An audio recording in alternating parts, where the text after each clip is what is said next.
Chapter 1236. There was no toilet in this world that was stronger than Lord Ma.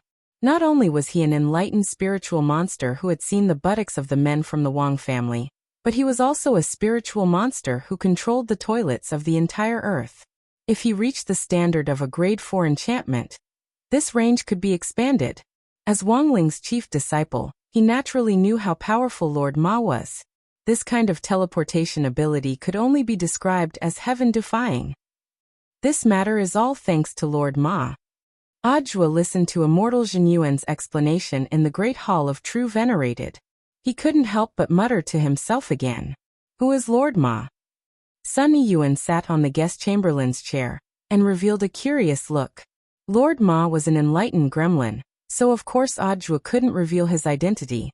However, he didn't want to lie to Old Man Sun, so he thought of a reasonable explanation. He's an excellent courier. Then the courier has done a good job. Sunny Yuan was also full of praise. He is indeed dedicated. Audiobook nodded. Lord Ma's professionalism wasn't just for show. He heard that Lord Ma was in a relationship recently, and his love partner was the cosmic god tree that had previously drained his nutrients. This should be the first among all the monsters in the Wang family's small villa to be single. What was even more unexpected was that Lord Ma, who was no longer single, actually didn't look that young. However, as the saying goes, beauty is in the eye of the beholder. Miss Cosmic God Tree liked Lord Ma, so there was nothing she could do about it. It could only be said that it was worthy of being a spiritual monster that was enlightened by Master. She was clearly in love, but she still completed her mission. Hearing this, Immortal Zhenyuan couldn't help sighing at Audiobook's eloquence. He could turn the story of a greedy girl begging for fertilizer into a love story of a dedicated courier. Audiobook was indeed a rare talent. How long will the test take? Old Man Sun sat in the guest seat and took a sip of tea.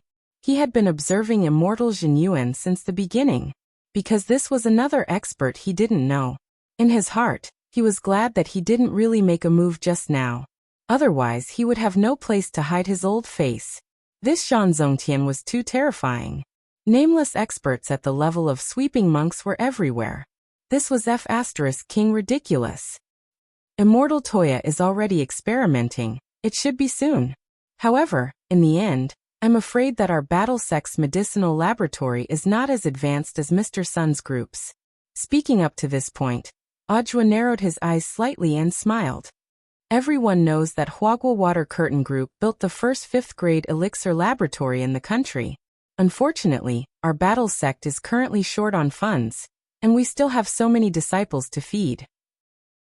We still can't afford to open this laboratory. Sunny Yuan choked on his saliva. He wasn't a fool, and of course he understood what Audiobook was hinting at. No, this already couldn't be considered a hint.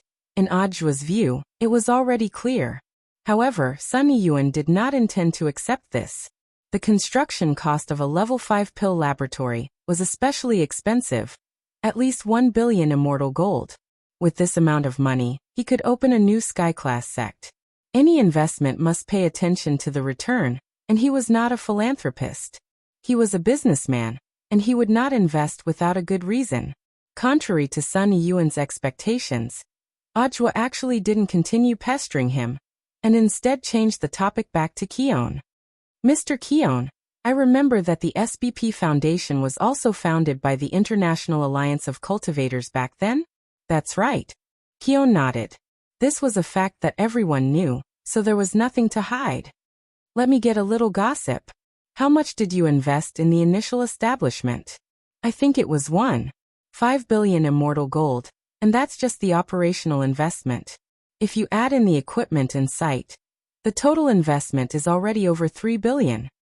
Does the foundation also have an elixir laboratory? Yes. It's a level 5 pill laboratory. It was built by Michio Nation's Torinos Pill Company. That can't be right. It costs a lot to build a level 5 pill laboratory. Which entrepreneur would invest for no reason? Audiobook had an incredulous expression on his face. Mr. Zhua, you have to believe that there are still people in this world who are true, kind, and beautiful, and who sincerely contribute to world peace. Keon's words were very sincere. After saying this, he glanced at Sunny Yuan out of the corner of his eye. Of course, not all outstanding entrepreneurs have this kind of awareness. Hearing this, Old Man Sun's hand holding the teacup started to tremble. He was now especially regretful. He shouldn't have chosen to come to Battle Sect from the very beginning. Wasn't this clearly extortion on the basis of morality? From start to finish, Audiobook hadn't asked him to help Battle Sect set up a laboratory. But after gossiping with Keon, every word Keon said struck at Audiobook's heart. It was the kind of strike at the heart that killed and strike at the heart. As an outstanding entrepreneur, Sunny Yuan indeed felt as if his conscience had been shaken. At this point, looking at Sunny Yuan's expression, Audiobook knew that the matter of the Battle Sect's Level 5 laboratory was basically settled. Although this old man Sun didn't say anything, his heart had probably already sunk into a deep moral vortex. Although his methods were a little despicable, there were times when despicable and shameful, but they were useful. Since things had already progressed to this point, there was naturally no way for Audiobook to stop. In the end, he stared at Sunny Yuan and added the final blow. I know that Mr. Sun is an outstanding entrepreneur, and definitely has the same corporate conscience as Torino's Pill Company. Of course. Sunny Yuan took a deep breath and gritted his teeth as he stared at Audiobook. Don't worry, Mr. Zhua. Once this matter is over, my Huagua Water Curtain Group will invest in the construction of the Battle Sect's Level 5 laboratory. How can I accept this? Hearing this, Audiobook immediately got up. What virtue or ability does my Battle Sect have to accept such a big gift from Mr. Sun? But then again, this is definitely of Mr. Sun's own free will, right? Otherwise, if word gets out that my Battle Sect is coercing you, we can't afford to lose our reputation. Old Man Sun did his best to maintain a smile. Of my own free will, all of this stems from my entrepreneur's conscience. And so, in this delightful conversation about entrepreneur's conscience, it was as if Audiobook could hear his teeth grinding. But he was certain. This probably wasn't an illusion. It was already 2:12 in the morning on Thursday, November 26th. He hadn't fallen asleep yet. After finishing his homework, he had been secretly assisting in the investigation of the Foundation. According to the clues left behind by Warden Liang, there were 7 main envoys behind the scenes of the Foundation. Book of Sage Immortal listed these 7 people in detail in front of Wang Ling. This was the relevant information extracted from Warden Liang's soul memory. And his soul was already under Wang Ling's protection. Position 1 Moon. Gender unclear, but a gentle person. Position 2 Star. More intelligence than the others. Claims to have prophetic abilities. Position 3 Sunday. Always exudes a sense of justice like a big brother. Position 4 Judgment. Host of the meeting. Voice shrill and funny. Gender unclear. Position 5 War Chariot. Like his code name, his style is full of violence. Position 6 Fate. A man of few words, but can always give hints at critical moments. Position 7 The Fool. Always leaves the meeting midway. Very mysterious. After reading this, Wang Ling felt like he was playing werewolf killer. Then, among these 7 people, who on earth was the Void Spy, and how many wolves were there? Chapter 1237. St. Pius Cathedral, the base of the Moon Emissary. The glazed glass roof of the cathedral shone with a rainbow of colors under the sunlight. Sitting in the middle of the cathedral, one would have the illusion of living in a rainbow illusion. For every believer who believed in God, this was undoubtedly the closest place to God. A nun in black robes and a veil stepped into the cathedral. She walked up the wide aisle, and the bright moonlight shone through the top of the wall, illuminating the tranquil face of the Moon Emissary. The Moon Emissary gazed at the mural of God on the prayer altar with her silver-white eyes and prayed devoutly. A moment later, her thoughts were led, and her whole body turned into a black shadow, sitting in the spiritual space.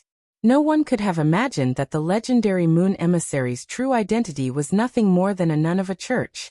At this moment, she sat dignifiedly on a bench in the spiritual space. At this moment, the Moon Emissary felt like she had become God, looking down on all living things. The existence of the Foundation greatly satisfied her vanity. And this was also the reason why she had agreed to join the SBP in the first place. The Moon Emissary opened her eyes. The neatness of the people in this meeting was somewhat unexpected. All 7 emissaries were here.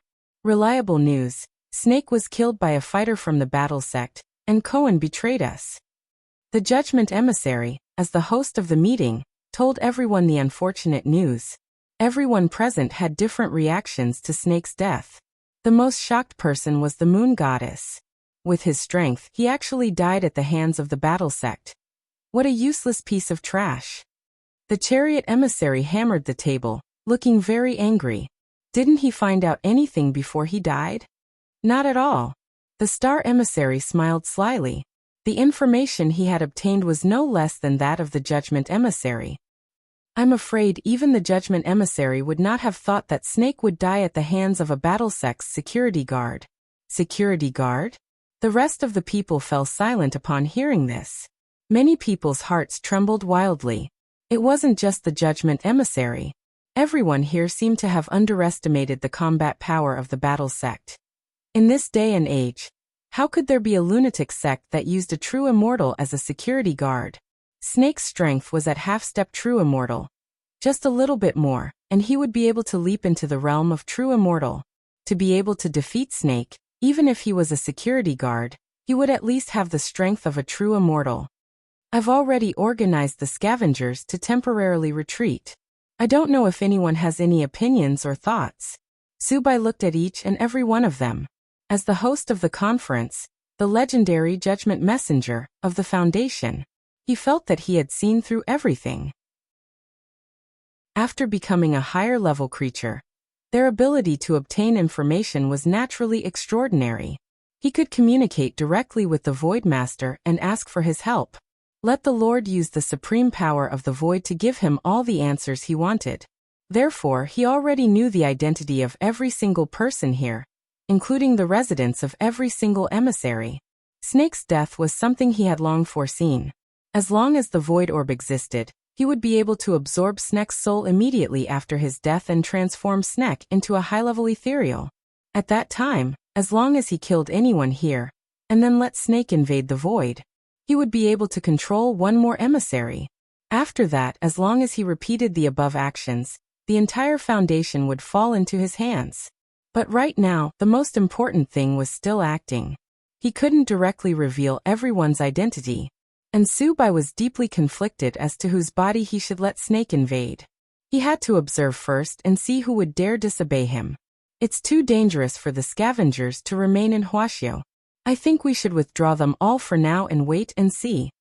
At that moment, Sun Messenger said, the scavengers have done a lot for the Foundation over the years. Once they fall into the hands of another country, everything the Foundation has done will be exposed. But the problem is, Cleon is already in their hands, isn't he? Tank continued to slap the table in an unusually irritable manner. The scavengers have higher priority than these investigators, and they may not know about the scavengers. Sun Messenger insisted on his point of view. All these years, the scavengers have done nothing that can be used against them. They've done a great job, haven't they? Tank was furious. I still don't agree. The death of the scavengers is tantamount to the Foundation being humiliated in another country. We must get back at them. The dispute between Sun and Tank was to be expected. Their personalities were as different as heaven and earth. But after both of them expressed their views, there seemed to be a focus of discussion in this meeting. As usual, whether the scavengers stay or leave will be decided by a vote. The minority must obey the majority, Subai said as envoy of judgment. Sun Messenger was considering the Foundation's long-term development, but he seemed to prefer Tank Messenger's way of handling things. In any power struggle, if all the plans were too conservative, sooner or later the Foundation would be nibbled away. Under his control, the Foundation had to grow stronger. Therefore, it was crucial to establish the Foundation's prestige. Subai wasn't afraid of Battle Sect at all. In his opinion, Battle Sect was nothing more than a stepping stone for the Foundation's development. It was destined to serve him. I support Tank's view. So he spoke first to express his opinion. It was rare for the host to express his opinion first. Looking at this scene, Sun Messenger instantly felt a hint of anger rise in his heart. He had the feeling that he was being targeted. When he saw the other envoys vote one after another, This surging anger was on the verge of erupting. Moon. Star. Fate. What on earth do the three of you mean? Sun Messenger questioned the three of them. Moon, haven't you always advocated peace? Why would you agree with Tank Messenger's violent style? Nun Moon was silent. She actually didn't have her own opinion, and following the crowd was her usual practice. Star Messenger. Although Sun Messenger's words are reasonable, I always follow my own judgment. At this time, Sun Messenger looked at Fate. Like before, Fate fell silent again. Finally, everyone's eyes turned to the only person who didn't express his opinion. The fool, what do you think? Subai stared at the black shadow sitting at the back and narrowed his eyes. The fool often left midway through a meeting. This was the only time the fool didn't leave. But now it seemed that the fool's vote was meaningless. Even if he voted for Sun, this vote was destined to be won by Tank. In the silence, everyone seemed to hear a rustling sound, as if someone was chewing something. Who's secretly eating snacks during a meeting? Subai asked in surprise. Everyone looked in the direction of the sound. They were surprised to find that the sound came from the fool in the 7th seat. It was coming from the black shadow that the fool had transformed into. Although they couldn't see the fool's face and could only see a black shadow, they could clearly see what the black shadow was doing. They saw the fool seem to have opened a new bag of packaging, took out the seasoning packet, and skillfully tore it open and sprinkled it in. Then he put his hands together and crushed the snacks. Subai's heart skipped a beat when he saw this.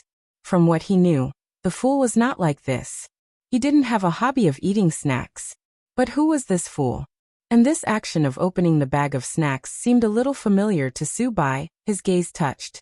Deep in his heart, an inexplicable sense of fear was awakened at this moment.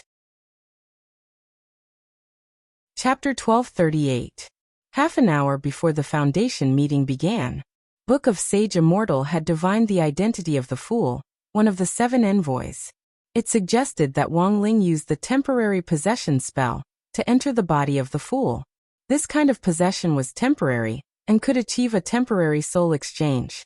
The advantage was that it could infiltrate seamlessly without anyone noticing. So Wang Ling wasn't really the fool. What Wang Ling hadn't expected was his habit of secretly snacking raised questions among the other envoys present. Fortunately, he hadn't been completely exposed. The most important reason was that Subai didn't believe that the fool was Wang Ling. It couldn't be this person. In that instant, the word impossible flashed over and over in Subai's mind.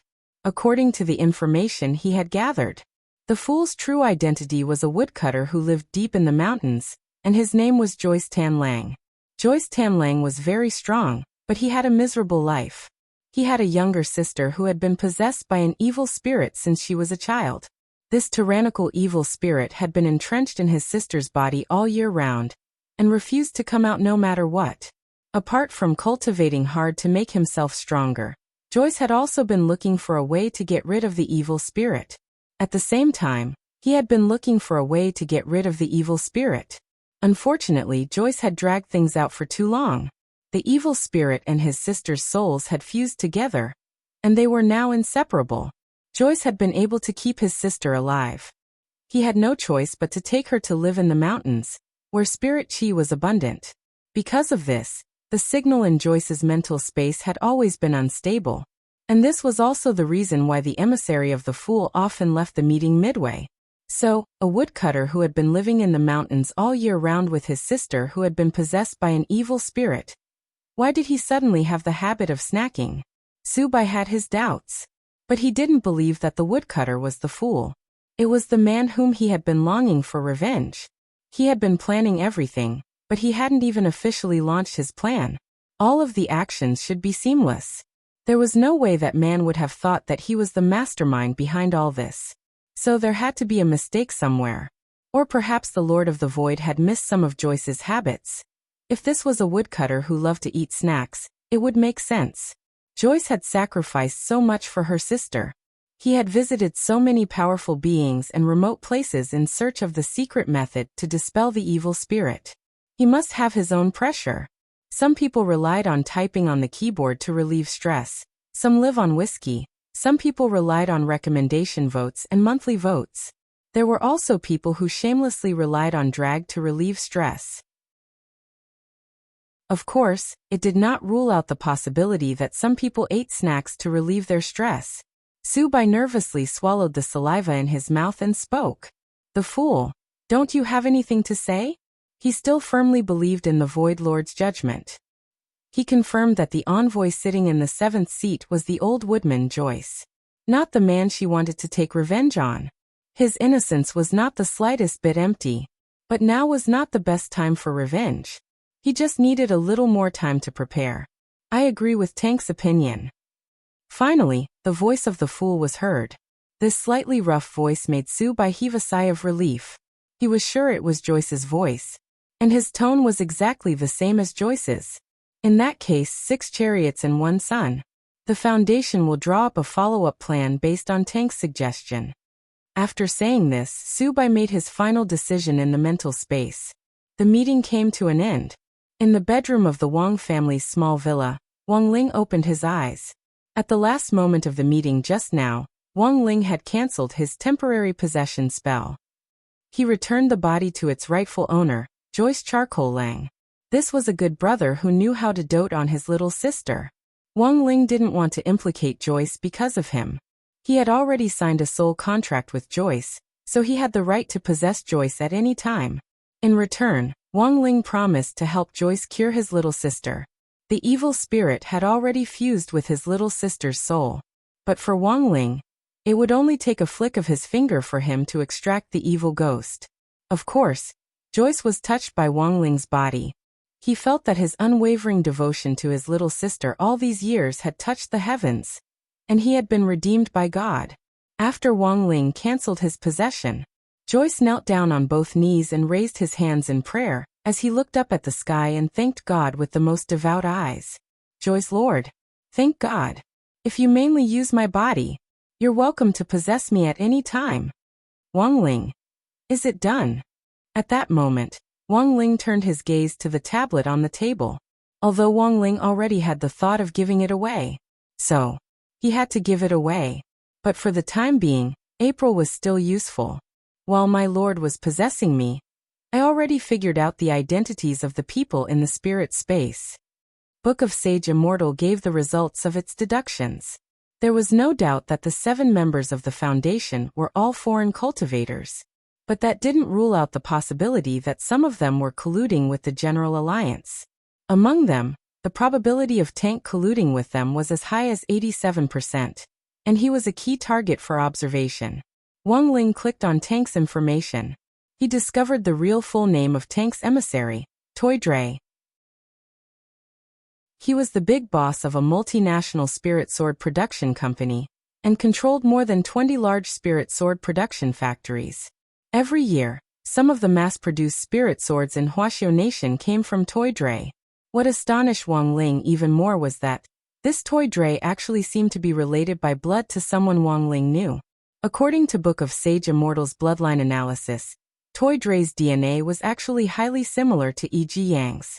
The two of them were actually father and son, but E.G. Yang had been alone since he was a child. It was only after General Yi had taken a fancy to his talent that he had accepted him as a disciple. His life had gradually gotten better. To be honest, if it wasn't for this bloodline data, it was hard for Wang Ling to imagine that E.G. Yang had foreign blood. It looked like E.G. Yang might have inherited more of his mother's genes. And his mother was definitely an authentic Eastern beauty. Keep investigating. Wang Ling continued to give orders to Book of Sage Immortal. He needed to know who on earth E.G. Yang's mother was.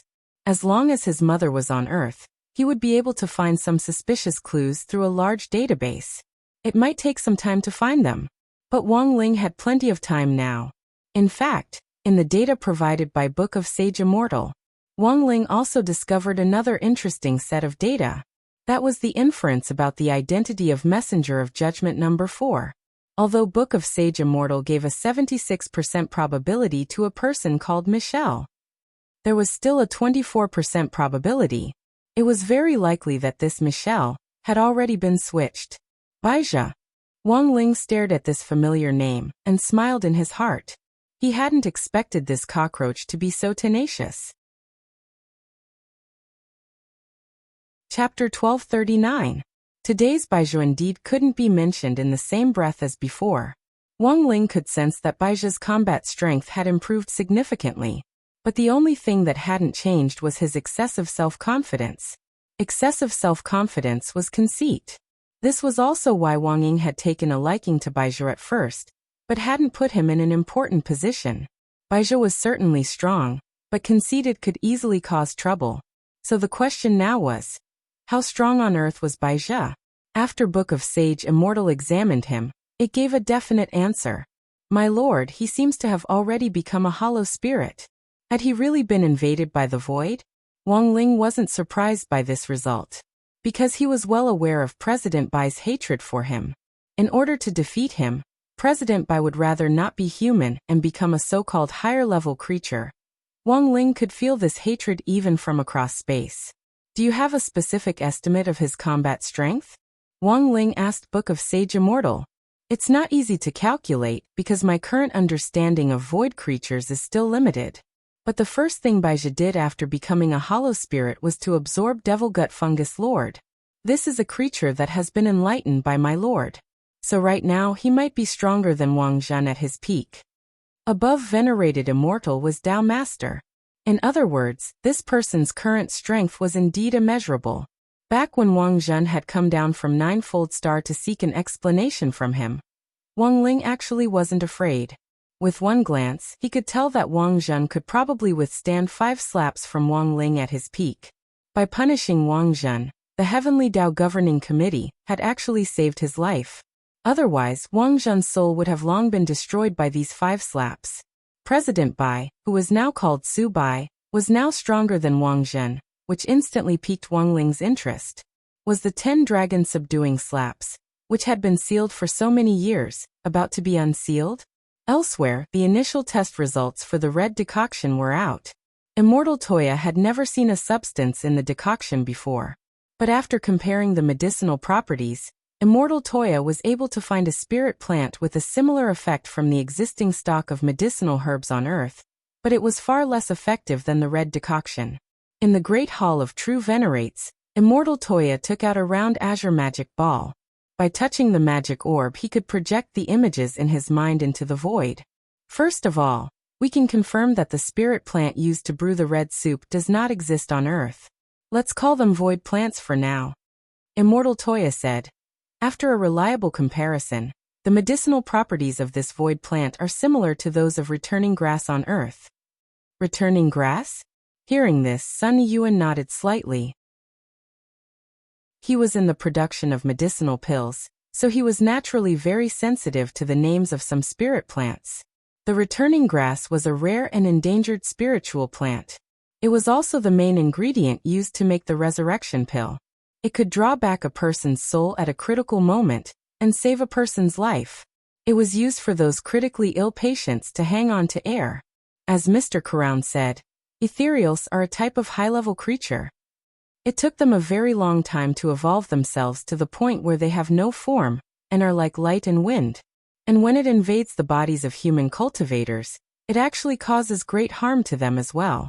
Immortal Toya said, if we compare Su Ling to a brand new software, then the environment for human cultivators is like an old system. The two can't be completely compatible. That's why they need this kind of tonic to make themselves adapt quickly. Ajwa raised his eyebrows. That is to say, when they invade a human body, they will in fact cause some harm to themselves? Immortal Toya nodded. In theory, that's true. But the truth is that as long as they adapt to a human body, their strength won't be affected. The only thing to be aware of is that if the container they live in isn't strong enough, it's very likely that it will break. And they won't die. When the time comes, they just need to switch to a new container. Simply put, the process of adapting to a human body is when they are at their weakest. If we take action at this time, they won't be able to effectively use their strength. Given our current strength, there's still a high chance that we can defeat them and eliminate them. Immortal Toya explained the situation to them. Then he turned the magic orb in his hand to show them a newly developed purple reagent. This is the ethereal detection reagent I just formulated. It's colorless and odorless based on the restraining effect of returning grass. Only ethereals who have drunk the red soup will have a reaction. What reaction? Audiobook asked. If it's just a smell, the person invaded by the ethereals will feel a foul stench. Immortal Toya said. If the reagent is injected or comes into contact with a human body, in a very short period of time, the person invaded by the ethereals will instantly lose their hair and become bald. Everyone.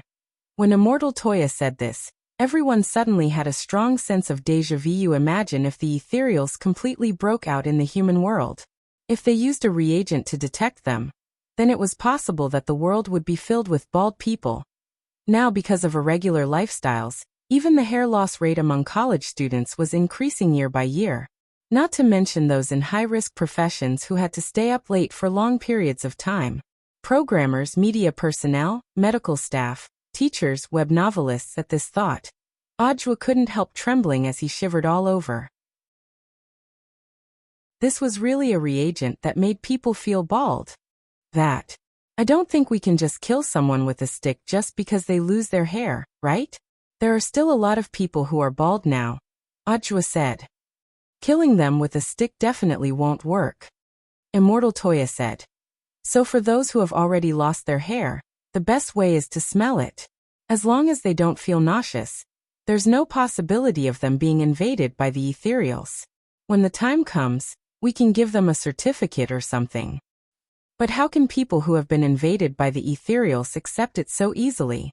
I've also thought about that. Therefore, this matter must be a diversion. Immortal Toya said. The flu has been prevalent recently. I believe they won't refuse as long as we say it's a flu test. If they really don't cooperate, we can use the reagent in artificial rain. When the time comes, we just need to keep an eye on the streets to see if there are any people who have lost their hair after getting caught in the rain. At that moment, Sunny Yuan heaved a deep sigh and took off the wig on top of his head. Audiobook. Mr. Sunny Yuan. Work is always stressful. A few years ago, I took hair growing pills every day, and now my body has developed a resistance to them. Then I gave up resisting. Everyone. Chapter 1240. The successful development of the hollow-test reagent finally gave everyone in Battle Sect a glimmer of hope. Their war with the hollow had already begun.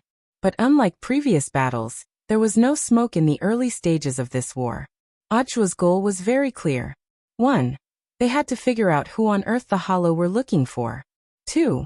They had to strangle the hollow in the cradle before they found the key person, and officially launched the Void invasion. I'll take the reagent back, Old Man Sun said at that moment. Huagua Water Curtain Group had many stores, which could allow Immortal Toya's reagent to be produced in large quantities in a short period of time, and shipped to its stores all over the country. Sunny Yuan had already thought about turning all the stores in his industrial chain into invisible hollow monitoring points. Using the spell fusion test reagent to create artificial rain over a large area was the worst plan, because there was a risk of alerting the enemy. Sunny Yuan put on the wig again and tidied up his clothes. He had never made his baldness public before, but this was a special case. Since Battle Sect was already an ally, making it public was actually a sign of trust. Then I'll leave this matter to Mr. Sunday. Audiobook. Immortal Jin Yuan and Immortal Toya cupped their fists in salute. We'll get through this together. Sunny Yuan's expression was solemn as he cupped his fists in return. Then Old Man Sun left in a hurry with Immortal Toya. As the reagent developer, Sunny Yuan had already made an exception to hire Immortal Toya as chief engineer. Developing reagents was also a frontline job. Immortal Toya was deeply proud of this. Doctors were benevolent, and alchemists were also medical workers. Immortal Toya was naturally duty-bound.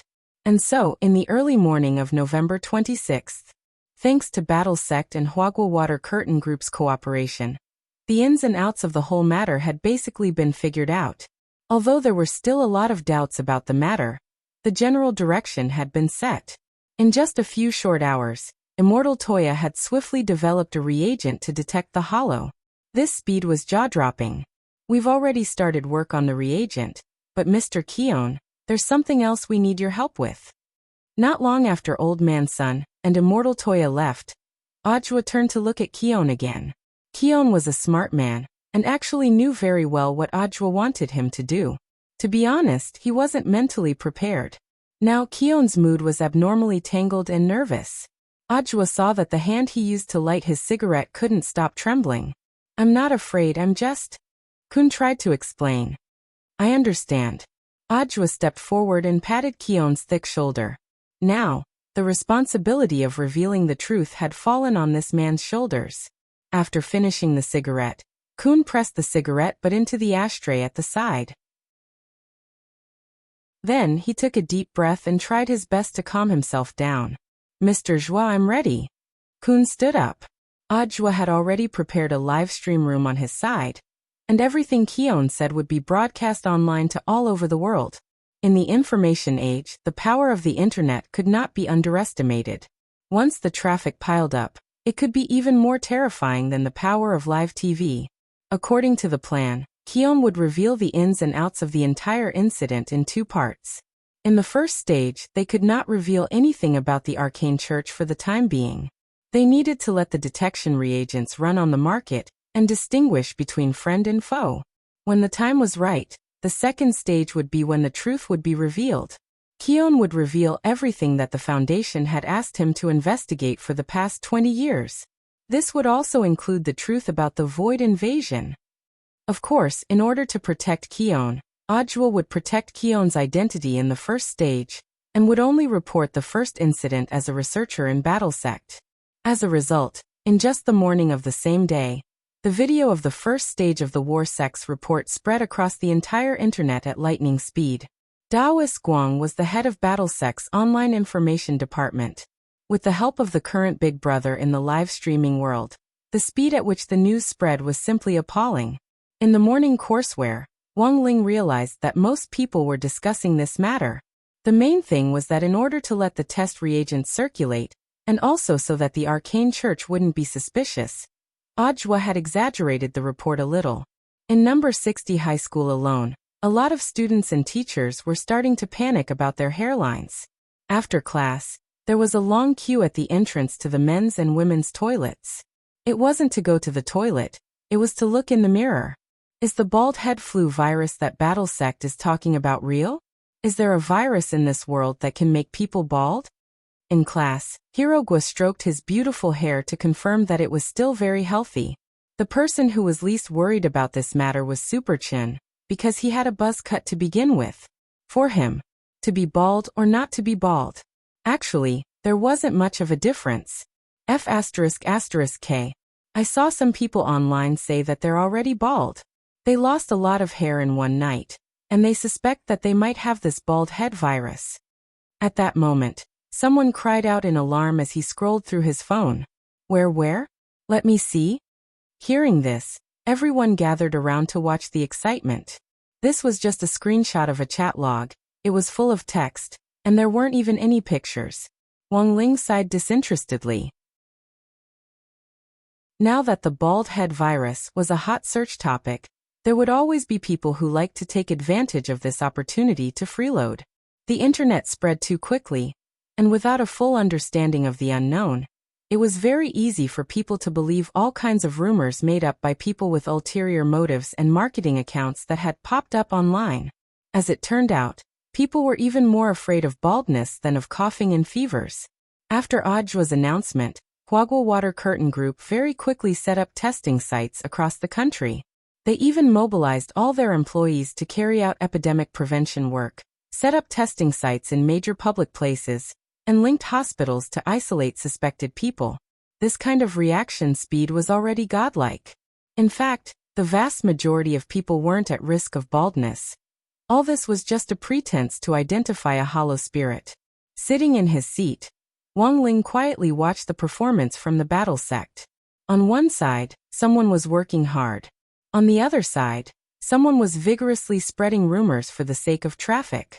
In just one morning, ginger and garlic had been sold out in the market, just because a marketing account said that garlic and ginger could prevent hair loss. Wang Ling, I remember that you have garlic-flavored crispy noodle snacks, right? Do you want to contribute some? At that moment, someone turned to look at Wang Ling and asked. Wang Ling's heart was on the verge of collapse. This person, what the hell was he thinking? Chapter 1241. Aujua's move could be described as catching everyone off guard, and catching them off guard. Apart from Battle Sect and Huagua Water Curtain Group, the other two forces who had been fighting over Koloan earlier were also in a daze. Bald head virus. What is this? In the ancient castle, Subai vaguely felt that something was wrong, but he couldn't put his finger on it. He asked the Lord of Void for advice, and the Lord's answer was, they could use this matter as a cover to speed up their invasion of the Void. They could let more ethereals join the operation to find the people they wanted to find. For the first time, Subai, who used to be a human, had some doubts about the Lord of Void, but he didn't dare disobey him. It was the Lord of Void who had given him everything. Since he could give it to him, if he was unhappy he wouldn't take it back. At that moment, Subai realized for the first time that ethereals had a disadvantage as advanced creatures. They were used to living a carefree life in the world of the Void, and had never experienced the deceit, lies and mutual deception of the human world. To put it bluntly, this group of ethereals, including the Lord of Void, were a bunch of honest people through and through. Now Subai could only pray that things would go according to plan, and that this so-called bald head virus storm wouldn't turn out to be some kind of trick. In the short span of one morning, the bald head virus storm swept the world and became a hot topic among the people. How to guard against this terrifying influenza virus instantly became the focus of all cultivators' discussion. Some experts said that washing hands and wearing masks weren't enough, because this bald head virus could also be transmitted through contact. For example, if someone who was already infected with the bald head virus stroked their head, it could also cause hair loss. Wang Ling knew that this was, of course, unreliable nonsense. But the problem was that there really were people who believed this unreliable information. Take number 60 High School as an example. That afternoon, an epidemic prevention team formed by the cultivation police and the local health department came to number 60 High School and took away several bald-headed teachers for investigation. Old Antique explained again and again to the epidemic prevention personnel in thick protective clothing, "Brother, I'm really not sick. I don't have much hair to begin with." In that short moment, Old Antique even had the urge to revert to his gorgeous itinerant true form. In his gorgeous itinerant form, he had long, elegant, waist-length hair. The feeling of being misunderstood was really unbearable. However, the epidemic prevention personnel did not listen to the explanation at all. The order they received was that they would rather kill everything by mistake than let a single one go. "Teacher, please cooperate with me first. We will bring you to the testing point later. If there are no problems, you can leave on the same day. Now please cooperate with the van." The attitude of the epidemic prevention personnel was very firm. Old Antique had no choice but to cooperate. The trunk of the minivan had already been treated to expand the space. When Old Antique entered, he found that the space had already been divided into several individual areas. This is a separate design to prevent cross-infection. "Brothers, where did you all come from?" Old Antique tried to get close to the people next to him through the transparent space wall. "Hey, my name is Shirai Shishio. I'm a monk. My name is Baldy Pippi, a short and bald author." As suspected cases from all over the country were taken away for testing, the epidemic prevention work was carried out in an orderly manner. Things weren't over after Old Antique was taken away. Just before school was over, everyone was told to stay in school for a school-wide screening. Every student, teacher and staff member had to be examined. No one could escape. The method of examination was also very simple. It was to spray test reagents on the top of one's head. As long as there was no large-scale hair loss, it was proof that one wasn't infected with the virus, and one could directly receive a free mask before going home. To prevent cross-infection, the tests were carried out according to class. Everyone whose number was called would gather at the entrance of the stadium, where a temporary testing point had already been set up. When it was number 60 High's turn to wait, Wang Ling blinked as he stared at Class 2, which Feng Xing was in. So far, all the tests had been normal, and there had been no abnormalities.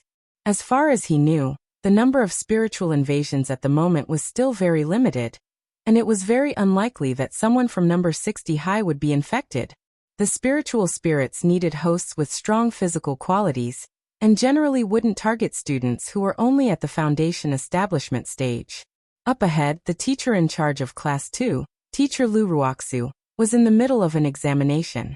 This teacher Lu taught mathematics, and had previously taken over Wang Ling's class.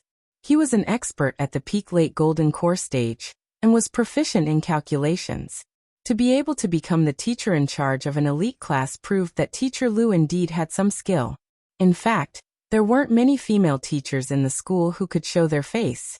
Teacher Pan was one, and Teacher Lu was another. Don't you feel that the quality of Teacher Lu's teaching has been getting better and better recently? Don't mention it, old Pan is having a headache over this, said Hirogua. Remember the test 2 days ago? Our class and Class 2 took the test together. And in the end our average score was 10 points behind Class 2. Was it during the break after the national competition? Said Superchin. That's right. Old Pan exploded with anger. Even if we didn't take the test, it's still a little unreasonable for the other people's scores to be 10 points behind Class 2's average. Otherwise, with Su Xiao leading the way, the gap would have been even bigger. Hirogua sighed and said, and it's not just our written test scores that are bad, our class's experimental scores are also lagging behind. Using an induction cooker to refine pills, and causing it to explode, what a talent! Just adjust the formula according to the ratio. Add water, and it'll be over. When he said this, Hirogua deliberately spoke very softly, so that he and Superchun could ridicule each other. Although what he said was the truth, if other students heard it, it could easily affect the unity of the class. According to Hirogua, it seemed that Teacher Lu Ruoxu had recently become enlightened in teaching, and had found a new teaching method, which enabled the students in Class 2 to learn new knowledge faster. Wang Ling's class had been in the lead previously, and this sudden fall behind was naturally a huge blow to Teacher Pan. In a short 10 minutes or so, Teacher Lu Ruoxu, the teacher in charge of Class 2, led the inspection of Feng Xing's class. Before leaving, Lu Ruoxu was stopped by an inspector. Teacher, you should also take the test. All right. Teacher Lu very cooperatively sat down. The inspector sprayed a test spray on Teacher Lu Ruoxu's head. Then, a scene that made everyone terrified happened. Teacher Lu Ruoxu's originally beautiful hair suddenly changed dramatically, as if she was suffering from great pain. Her face began to twist and contort, and she couldn't help scratching at her scalp with her hands. It wasn't clear whether her hair had fallen off naturally, or had been torn off uncontrollably. In less than 10 seconds, all of Teacher Lu Ruoxu's hair had already fallen off. Quick! Control her! The inspector and the surrounding students and teachers were all startled. Teacher Lu Ruoxu, who had gone berserk, had completely lost control. Boom! Bam! She abruptly stomped on the ground, and her whole body swiftly flew out, crashing through the gym ceiling. A pair of red high-heeled shoes pierced deep into the floor of the stadium like nails. It looked like this hollow spirit was trying to escape, but Wang Ling wouldn't let her do as she pleased. He would use the great gravitation spell. He immediately decided to use the gentle spell as much as possible. Without harming Teacher Lu's body, he would keep her here. But in the next moment, a huge light flashed on the horizon. A meteorite fell from the distant starry sky. It was directly in the direction of number 60 High's gym. The corner of Wang Ling's eye twitched. He had tried his best to control his strength, but it seemed that he had still used a little too much force. Chapter 1242. Wang Ling had indeed held back when he had attacked. He had used a condensed version of the Great Gravitation spell, which was only used on Teacher Lu Ruoxu, who was trying to escape. This was a lock-on skill. But Wang Ling hadn't expected the condensed power to actually be able to trigger a meteorite in space. He really had. He had only used a little bit of his power. But in the end, this was still his fault, and he had to think of a way to get rid of it. Otherwise, when the meteorite fell, the huge explosion might flatten all of number 60 High. No, an entire district. But to be honest, Teacher Lu had indeed become very strong after being possessed by Su Ling. The Su Ling and Teacher Lu had merged perfectly, and Teacher Lu's body had also been strengthened by the Su Ling. For Wang Ling, this was an experiment. because he had yet to fight the creature on the other side of the gate of the void. This was a good opportunity to test the waters. Affected by the great gravitation spell, Teacher Lu, who had wanted to escape the gym, fell from the air and crashed heavily into the ground, creating a huge pit. Her expression was ferocious and terrifying, and her eyes were bloodshot and her pupils were silver gray. The Su Ling inside Teacher Lu's body had completely given up on concealing itself. In the face of the crazed Teacher Lu, all the staff at the test station retreated, and several security personnel rushed to the front to cover her. They had to ensure the safety of the remaining students. At that moment, the deafening noise in the gym caused a lot of students to come out of their classrooms and stand in the corridors to watch through the windows. Little Peanut was scared out of his wits and trembled all over. This is me going bald, but I've also become stronger? The students in class 2 were also stupefied, and they all swore to the heavens. Teacher, I won't copy homework anymore. I'll pay attention in class. Boo-hoo, teacher, I won't go to class anymore. I'm deleting the daily life of the immortal king. I don't want to read this lousy book anymore. They had never seen what a crazed Teacher Lu looked like, but the aura she gave off was indeed shocking. This was already no longer a power that a normal Golden Core teacher could wield. What surprised Wang Ling even more was that Teacher Lu actually climbed out of the pit on her own. Being able to stand up under his concentrated version of the Great Gravitation spell gave Wang Ling a clearer understanding of how powerful the Su Ling was. Wang Ling forgot about his own palms. The fighting strength of the hollow spirit attached to Teacher Lu's body was roughly the unit of 2 palms. However, he could not do it directly, because the body was still Mr. Lu's. He had to find a way to force the ethereal out of Mr. Lu's body. The Grand Purification spell was ineffective, because the ethereals were not evil spirits, ghosts or viruses. They were complete high-level creatures, and the power of the Grand Purification spell could not work on Mr. Lu's body. In this situation, he could only think of another way. He looked up at the sky. The meteorite that had fallen due to the Great Gravity spell was now moving toward him at high speed. On the other side was Mr. Lu, who had gone mad after being possessed by the ethereal spirit. On one side was a falling meteorite. This situation was undoubtedly disastrous for Wang Ling. With so many eyes on him, he couldn't directly take action, and could only resolve this sudden crisis in secret. In the gymnasium, under the effect of the Great Gravity spell, Teacher Lu struggled to get up from the ground. The condensed version of the spell could not completely restrict Teacher Lu's freedom, but if it was the complete version, it might cause a new meteorite crisis. Wang Ling sighed in his heart. In this situation, he had to force the ethereal spirit out of Teacher Lu's body and stop the meteorite from falling. In Wang Ling's view, there was only one best way. The next moment, Wang Ling turned his finger and strengthened Teacher Lu's bald head. Look, it's a golden legend. Someone at the scene exclaimed. More than one person saw the top of Teacher Lu's head glow. This was the effect of Wang Ling's strengthening. The bright light was as dazzling as the sun that had just risen on the horizon, and people couldn't help feeling that it was a little harsh. A lot of people couldn't help covering their eyes. They didn't know what on earth was going on, but this kind of light was really too harsh. Strengthening Teacher Lu's bald head was just the first step in Wang Ling's plan. Right now, Teacher Lu was probably already the toughest woman in the universe. The next step was for Wang Ling to personally control Teacher Lu to fight the meteorite. In the blink of an eye, Teacher Lu's entire body shot out of the gymnasium like a rocket launched straight into the sky. With her dazzling bald head, she charged unstoppably toward the huge meteorite that was trying to break through the atmosphere. The ethereal spirit attached to Teacher Lu's body realized that the body it was controlling wasn't listening to its commands at all, and it couldn't help swearing. Ethereals didn't normally swear, but they were very good at learning. The ethereal spirit in Teacher Lu's body had inadvertently learned this when Teacher Lu reprimanded the students on a daily basis. A few seconds before it hit the meteorite, the ethereal spirit felt fear in its heart. It didn't know that Wang Ling had already strengthened Teacher Lu's bald head, so it couldn't make an accurate judgment of the current situation. It had already been in Teacher Lu's body for a long time, and it could be said that it had already achieved a perfect fusion. Once Teacher Lu's body was injured, it would also suffer an equal amount of damage. It absolutely couldn't let that happen. It had to stay alive to complete the task given to it by the Lord of the Void. Thus, after an intense internal struggle, and seeing that it was about to hit the meteorite, the ethereal spirit attached to Teacher Lu's body finally clenched its teeth and gave up on Teacher Lu's body. In the next moment, there was a huge roar in the sky as the huge meteorite collided with Teacher Lu, who had been launched from the ground.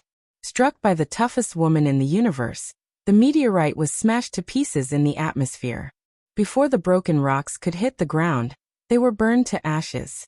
Wang Ling controlled Teacher Lu to land safely, while his primordial spirit left his body to capture the ethereal spirit that had just broken free from Teacher Lu's body. The ethereal spirit had luckily escaped, and was looking for a new host. At that moment, it saw Wang Ling with his primordial spirit, a very strong person. The ethereal spirit was instantly excited. To be able to leave the body with his primordial spirit at such a young age, his physical quality was definitely top-notch. This was trillions of times stronger than the female teacher it had attached to previously. "Kid, it's your bad luck to run into me," the ethereal spirit said excitedly, and without saying a word, it directly plunged into Wang Ling's primordial spirit. At the same time, Wang Ling swiftly withdrew his primordial spirit. His plan to use his primordial spirit as bait to capture the ethereal spirit had been a complete success. This ethereal spirit had run into him. Just his bad luck. Chapter 1243. After entering Wang Ling's body, the void spirit's first step was to take control of the brain, seize the spirit space, and then start to devour Wang Ling's will. Every human cultivator who was invaded by the arcane spirits would face this step. This was also one of the reasons why these human cultivators behaved so erratically, and their temperaments changed so much. The invasion officially began.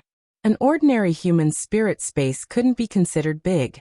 This was related to a person's cultivation level. For example, the female teacher surnamed Lu from before had a spirit space the size of a rented apartment, which in the void spirit's view was so small that he couldn't even stretch his legs.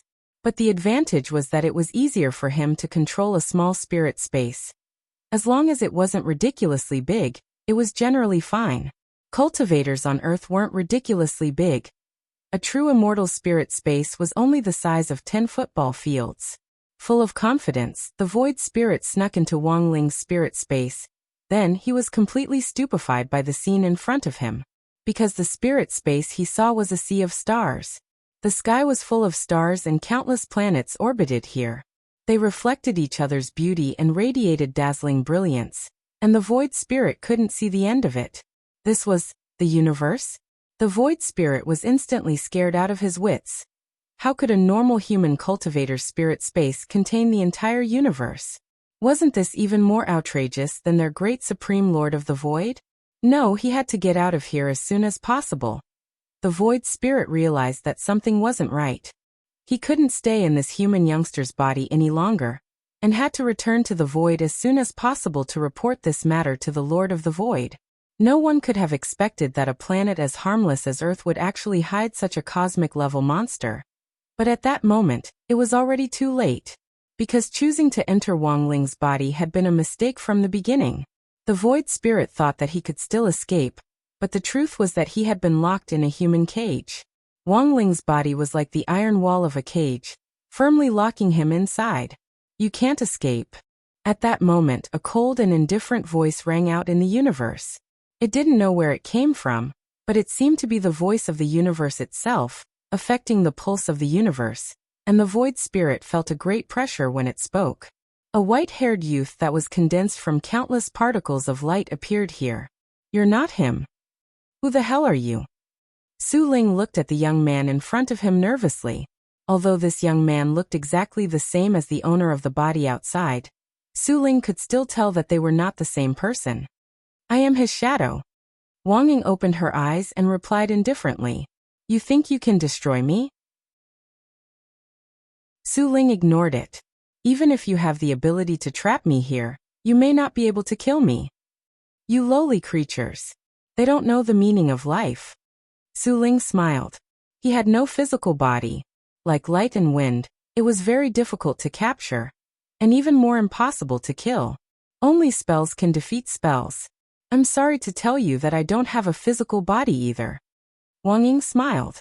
The next moment, his body quickly disintegrated under Su Ling's nose. In the blink of an eye, the black shadow pressed down, and the dazzling stars were shrouded by the endless shadow. Wang Ying disintegrated his body, forming a large-scale shadow howl that covered the sky and the earth, as if it wanted to swallow the whole universe together. The sight in front of Su Ling's eyes quickly dimmed. In a very short time, he had been swallowed by the endless black shadow. He felt as if he had fallen into a black hole. However, he was not afraid. He just felt that Wang Ying's actions were meaningless. 596 so what? Su Ling laughed. The next moment Wang Ying said, "Nothing, but this way, I can kill you." He dispelled the shadow howl and looked at Su Ling, who had been coated by his black shadow. Su Ling did not have a physical body, but at this moment, after being coated by Wang Ying, everything was different. The high-level life form that they were proud of was painted with the black shadow at this moment. At that moment, Wang Ying could easily see Su Ling's true appearance. They were like silk ribbons that could extend infinitely and float in the air, giving off the feeling of the Dove chocolate commercial back then. It was only then that Su Ling realized that his noble body had been defiled, and he started to get angry. He was like an angry cat, and even the shape of his body undulated like sound waves. "What did you do to my body?" he roared as he charged at Wang Ying. Wang Ying didn't care about a mere combat strength of 2 hands. Apart from the fact that he didn't have the king's eye, his battle strength was almost the same as Wang Ling's. The Su Ling in front of him could be easily dealt with just 2 slaps, but Wang Ying couldn't really kill him. His purpose in coating him was actually to warn the Su Ling in front of him. As long as you fell into this man's body, it didn't matter what stage you were in your life form. You could still be killed and destroyed. Facing Su Ling's attack, Wang Ying calmly raised his hand, and with 15% of his strength he accurately slapped the ribbon flying at him. The Su Ling immediately screamed in pain, and at the same time, a black substance sprayed out of his body. Wang Ying deduced that it was probably Su Ling's blood. Su Ling's blood was originally colorless, but after being coated by Wang Ying's shadow, even the blood was dyed black. You're no longer a higher form of life. You already have color and form, and you can even be hit by me. Wang Ying looked at the Su Ling. He didn't look like he was looking at a higher form of life. It was the look of someone staring at trash. You should have already felt the fear of death from that slap just now. Even if you were to return to the Su Ling now, your lord would only think of you as an alien, and would mercilessly erase you. These 2 short sentences made the Su Ling feel even more terrified. He completely believed what Wang Ying said. Given his current ugly appearance, even if he went back, he would definitely be ostracized. "I'll give you a chance. Answer my question. After that, I'll remove the coating on your body and let you go," Wang Ying said to the Su Ling. This Su Ling was already at his wit's end. "What do you want to ask?" "Wang Ying, what on earth are you looking for when you invaded Earth?" The Su Ling fell silent. He was wondering what kind of question it was. Sooner or later, this matter would have to come out in the open. As long as it didn't involve the Lord of the Void, he could answer it. "We're looking for the key to the Void Gate. Only the great son of the Void is qualified to be this key," the Su Ling said. "Can't you open the gate? Why do you need a key?" Wang Ying was puzzled. The Su Ling. "We agreed that you would only ask 1 question. Sorry, it's my fault." Wang Ying apologized. The next moment he raised his hand. "Then you can go die." After saying that, Wang Ying's palm struck out, 200% power. The huge palm force shook the universe. Chapter 1244. You're pretty ruthless. Wang Ling's voice reverberated in the spiritual space, which was as vast as the universe. "I won't allow anyone to defile this place." Wang Ying's voice was cold. He turned around and his whole body turned into a black shadow, once again merging with Wang Ling's spiritual space. He was decisive in killing. Wang Ling admitted that he was far inferior to Wang Ying in terms of character. Although Wang Ying was his shadow, his personality was very different from his.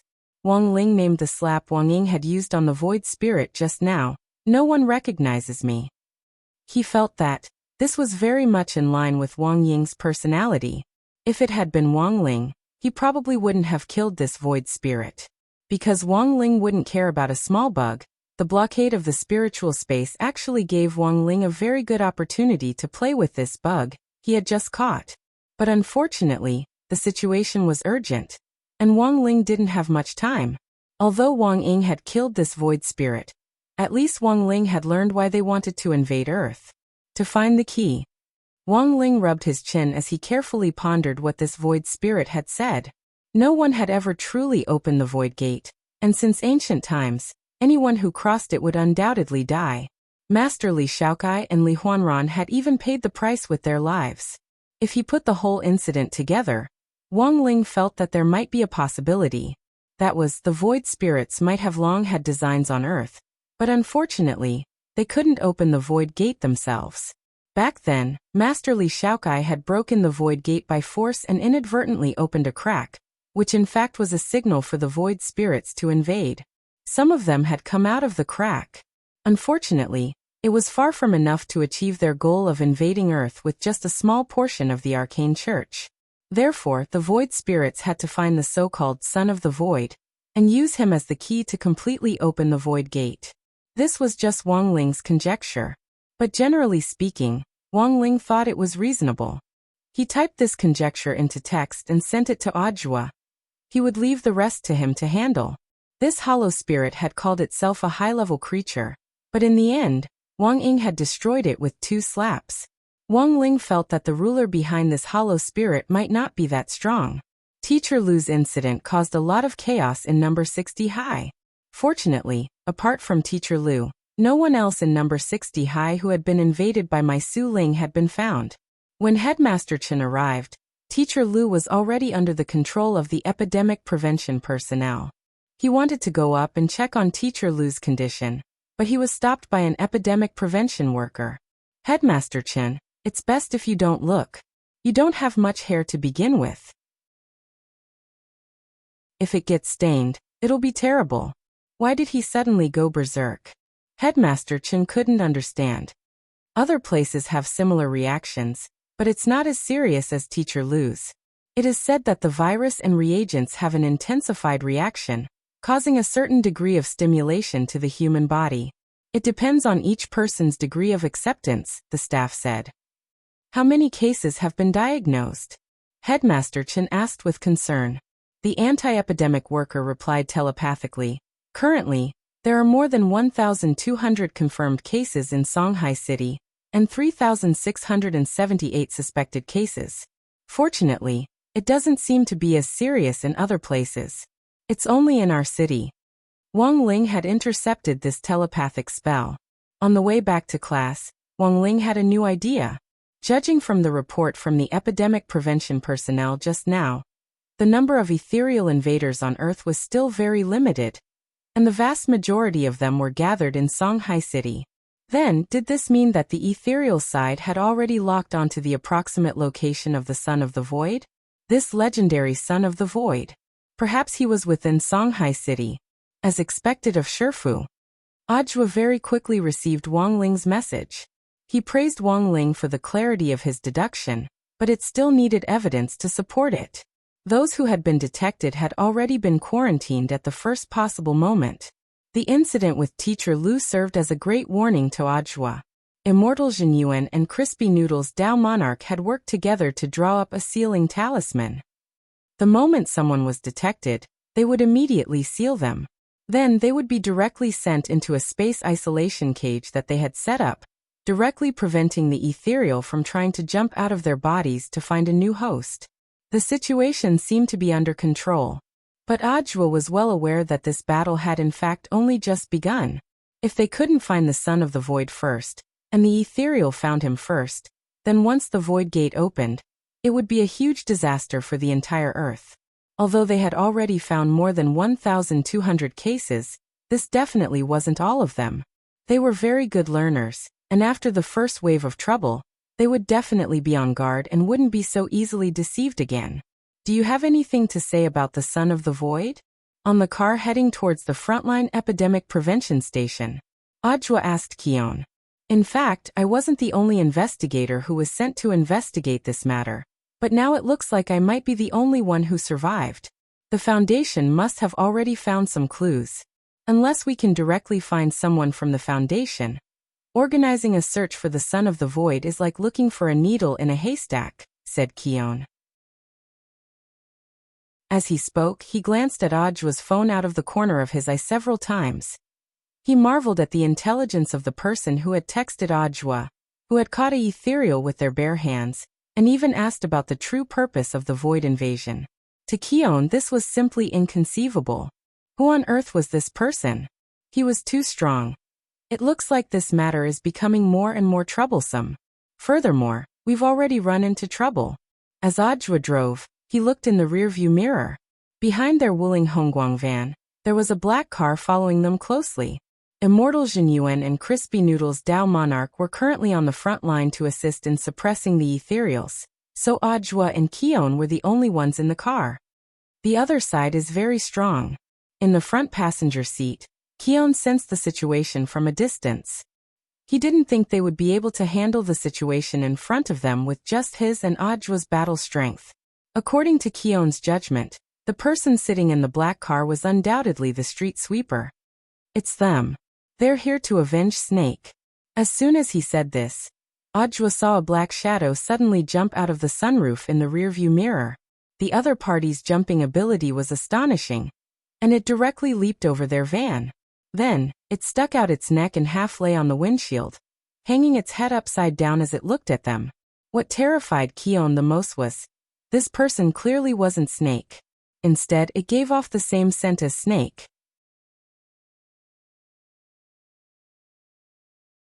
Chapter 1245. With deep dark circles and sunken eye sockets, coupled with his dangling red hair, Snake lay on the windshield like a ghost. The next moment, he stretched out his hand and his sharp nails directly pierced through the windshield. The entire side of the reinforced glass shattered in a split second, turning into glass shards that drifted into the air. Then they turned into particles of light and swiftly disappeared. Audiobook and Keon reacted quickly. Almost at the same time that Snake launched his attack, the two of them swiftly unbuckled their seatbelts, opened the car doors, and leapt out on their spirit swords. Who on earth is this person? Audiobook stared at the young man in front of him, his eye-catching fiery red hair falling to his waist. He was bare-chested, revealing his huge muscles and the perfect lines of his muscles. It's Snake, yes, but this body definitely isn't his. Keon frowned. The aura of this resurrected Snake was many times stronger than the one Keon had known. Countless cultivators nearby were alarmed by the scene of a fierce fight on the overpass. Many abandoned their vehicles and flew away on their swords, while some passers-by also chose to call the police. Choosing to evacuate at a time like this was definitely a wise move, but in Audiobook's view, there wasn't much point in calling the police. Snake's aura was already different. Even if the cultivation police sent someone over, they wouldn't be his match. Keon, have you heard of the Void? At that moment, Snake was standing on the roof of a car. He gazed at Keon, enjoying the feeling immensely. Bang! A gunshot rang out in the distance. A sniper rifle bullet formed from powerful spirit power swiftly pierced through the air, and was aimed at Snake's head. Someone from the police has arrived? Audiobook was startled. He hadn't expected the nearby area to react so quickly. In the face of the speeding sniper rifle bullet, Snake stood motionless. In fact, his gaze had long since come into contact with the trajectory of the sniper rifle. Spirit power bullet? Do you think you can hurt me? Snake sneered. The bullet accurately hit the spot between his eyebrows, and like a clay ox disappearing into the sea, it was swallowed into Snake's body. Devour the Void. This was a new ability he had gained after becoming a higher life form. As long as he willed it, everything that wanted to pass through his body, including spells, hidden weapons, and all kinds of flying objects, would be devoured by him and completely disintegrated. Snake could never forget the scene of him being pierced in the head by a needle when he became a human. And now, he had become a hollow spirit. These flashy feints were already meaningless to him. He has become an ethereal. Kun quickly realized what was happening. As an investigator, he had secretly made contact with the ethereals, and even though he wasn't 100% sure, he was convinced that Snake was no longer human. What's so good about being human? Keon, you will never understand the thrill of transcending the limits of life. Snake sneered. You know, it really feels good not to be human. Perhaps this is the ultimate evolution of life form. As soon as he said that, Snake rose high into the air and looked down at Audiobook and Keon as if they were two ants. In a very short period of time, it was as if time had come to a standstill, and even the air had stagnated. An astonishing pressure erupted from Snake's body. With a deafening sound, the viaduct instantly broke, and one car after another sank into the soil like sand in a mudslide. Is this the power of a hollow spirit? Both Audiobook and Keon were under tremendous pressure. If it wasn't for the long johns he was wearing, Audiobook felt that he wouldn't be able to withstand this power at all. This pressure was different from spiritual pressure, but it was even more frightening than the spiritual pressure of an earth cultivator. For a brief moment, Audiobook even felt like he was losing his mind. It's no use, a golden core cultivator. A false true immortal. He's no match for me. Snake was full of confidence. He stood high up in the sky, and his arrogant eyes were filled with disdain. It was as if he were playing with two ants. Fortunately, at the critical moment, Audiobook swiftly activated the 33-path primordial chi. This was the technique Wang Ling had bestowed upon him in Chapter 679. Audiobook had been painstakingly cultivating every day, constantly using the 33-path primordial chi to accumulate spirit power, and it finally came in handy at this moment. A technique to accumulate psionic powers? Snake smiled. It wasn't like he hadn't seen this kind of technique before, but it was usually stored up and released at a critical moment to gamble with one's life. After releasing all of it, one's realm would advance by leaps and bounds for a short period of time. But Audiobook was only at the golden core stage, and there was a huge gap between them to begin with.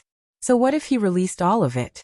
Snake looked at Audiobook contemptuously, wanting to see what on earth he was up to. Open the floodgates. With Audiobook's explosive shout, his aura began to surge. The spirit power that he had normally accumulated in his golden core was now gushing out like a tide. Until this moment, Keon frowned as he sensed that something wasn't right. A heavenly Tao technique? He started to be astonished by Audiobook's 33-path primordial chi. An ordinary technique to store spirit power could only store dreams of one realm at most, which meant that after Audiobook released his power, he could at most grow to the nascent soul stage's battle strength. But the 33-path primordial chi in Audiobook's body could store up to 33 realms of spirit power. That was to say, Audiobook's body contained the spirit power of 33 giant reservoirs. Of course, given Audiobook's daily savings and Wang Ling's occasional pointers, his reservoir of spirit power had long since reached saturation. Audiobook had never found a suitable opportunity to use it. And now, the time was completely ripe. You, a golden core cultivator, actually have a heavenly Tao technique? Snake looked at Audiobook in astonishment. When he had still been human, he had also painstakingly pursued heavenly Tao, but he hadn't even touched the hem of its robe. He had once been a cultivator from Earth who had worked hard to cultivate in pursuit of the power of heavenly Tao. Snake laughed self-deprecatingly in his heart. For him, it was no longer important whether or not he had heavenly Tao. He had already become a higher life form. Even if it was heavenly Tao, he didn't care about it at all. Audiobook, you've given me a good chance to prove myself. Snake fixed his gaze on Audiobook with a fierce expression. I will kill you with my own hands and hang your head high above the gate of the void, to prove that I am already above the heavenly Tao.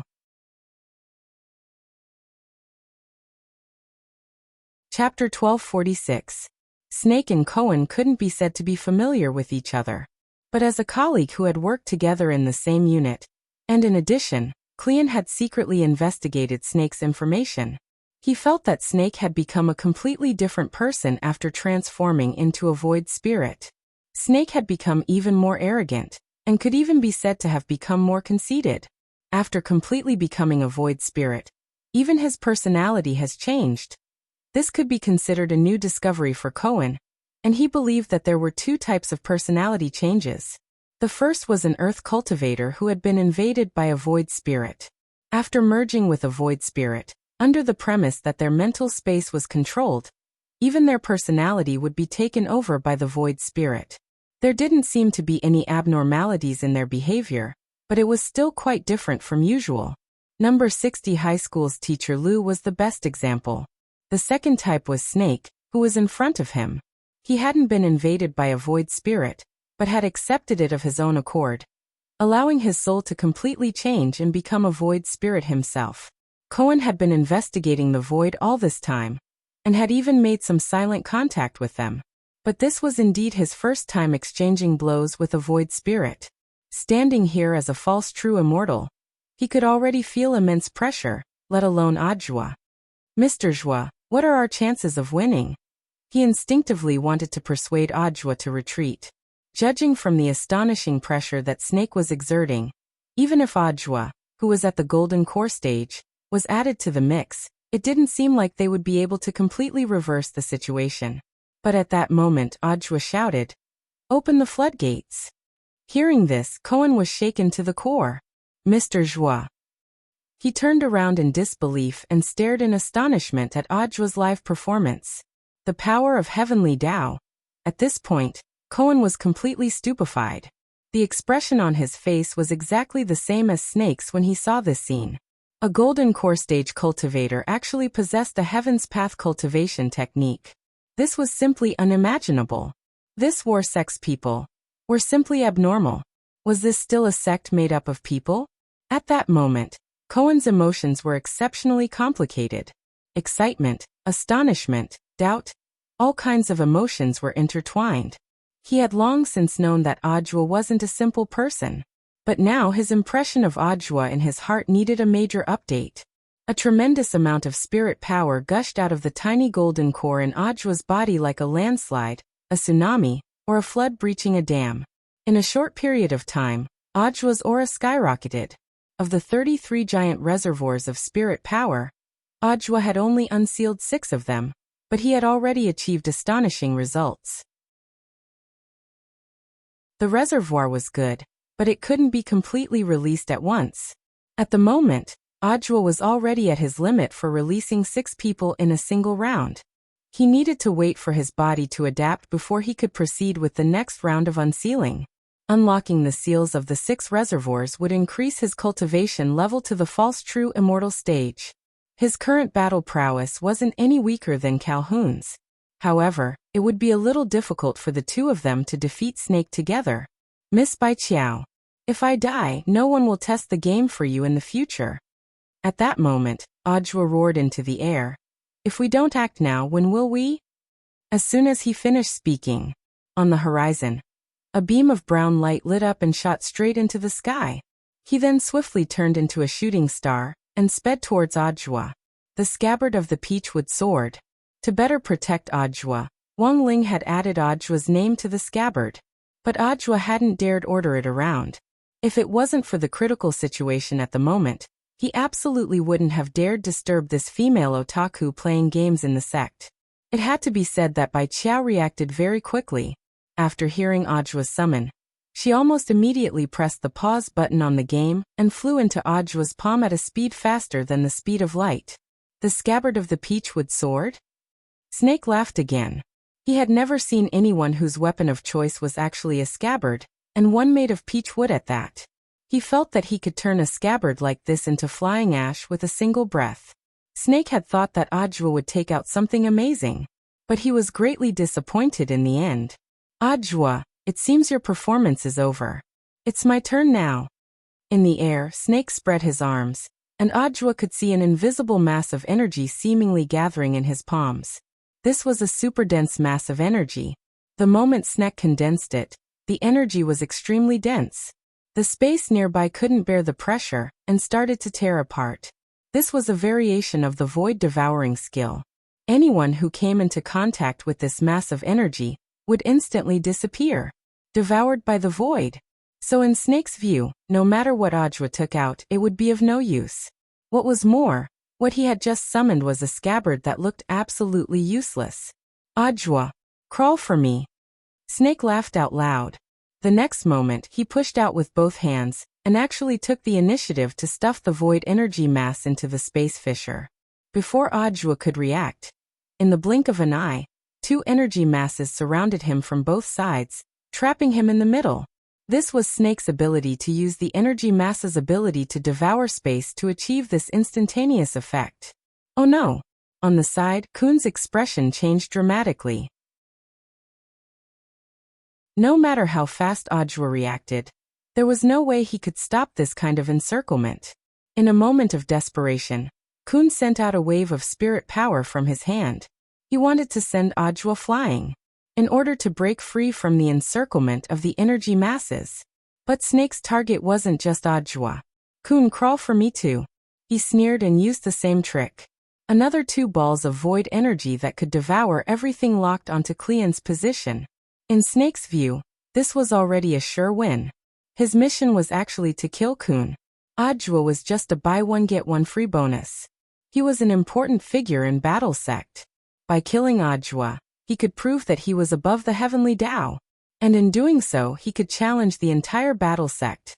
He could wipe away the humiliation of being stabbed to death by a flying needle in front of Battle Sect's mountain gate. But in the next moment, something unexpected happened. Just as the two void energy masses were about to collide, Audiobook and Kun's positions suddenly shifted backward, and in the blink of an eye, shifted several coordinates. When the void energy masses collided, there was a loud explosion, and two huge wormholes appeared. Audiobook heaved a slight sigh of relief. At long last, he had dodged this calamity. Ever since he had noticed Snake's ability to devour space, Audiobook had been on high alert. So the instant Snake condensed the energy mass, at the same time, Audiobook was ready. He used Bai Qiao to cut off a section of space to achieve the effect of teleportation. Now it was time for him to counterattack. Audiobook took a deep breath. In the air, he swiftly assumed the posture of throwing a javelin, and abruptly threw Bai Qiao out of his hand. This was an attack aimed directly between Snake's eyebrows. Audiobook, there's no way I'm going to fall in the same place. In the face of this attack, Snake appeared very confident, and couldn't stop laughing wildly. His body had changed with this attack, and anything that got close to him would be devoured clean by the void. He even took the initiative to stick his head out to meet Bai Qiao's attack. He was going to devour the entire scabbard. Then, in the next moment, there was a splat. There was a sound. Bai Qiao turned into a stream of brown light and pierced Snake's head again. Chapter 1247. It was a familiar scene and the same way he died. Snake's eyes widened in disbelief at what was happening in front of him. Impossible. I am a great citizen of the void. Before he died, Snake used the last of his strength to say his last words.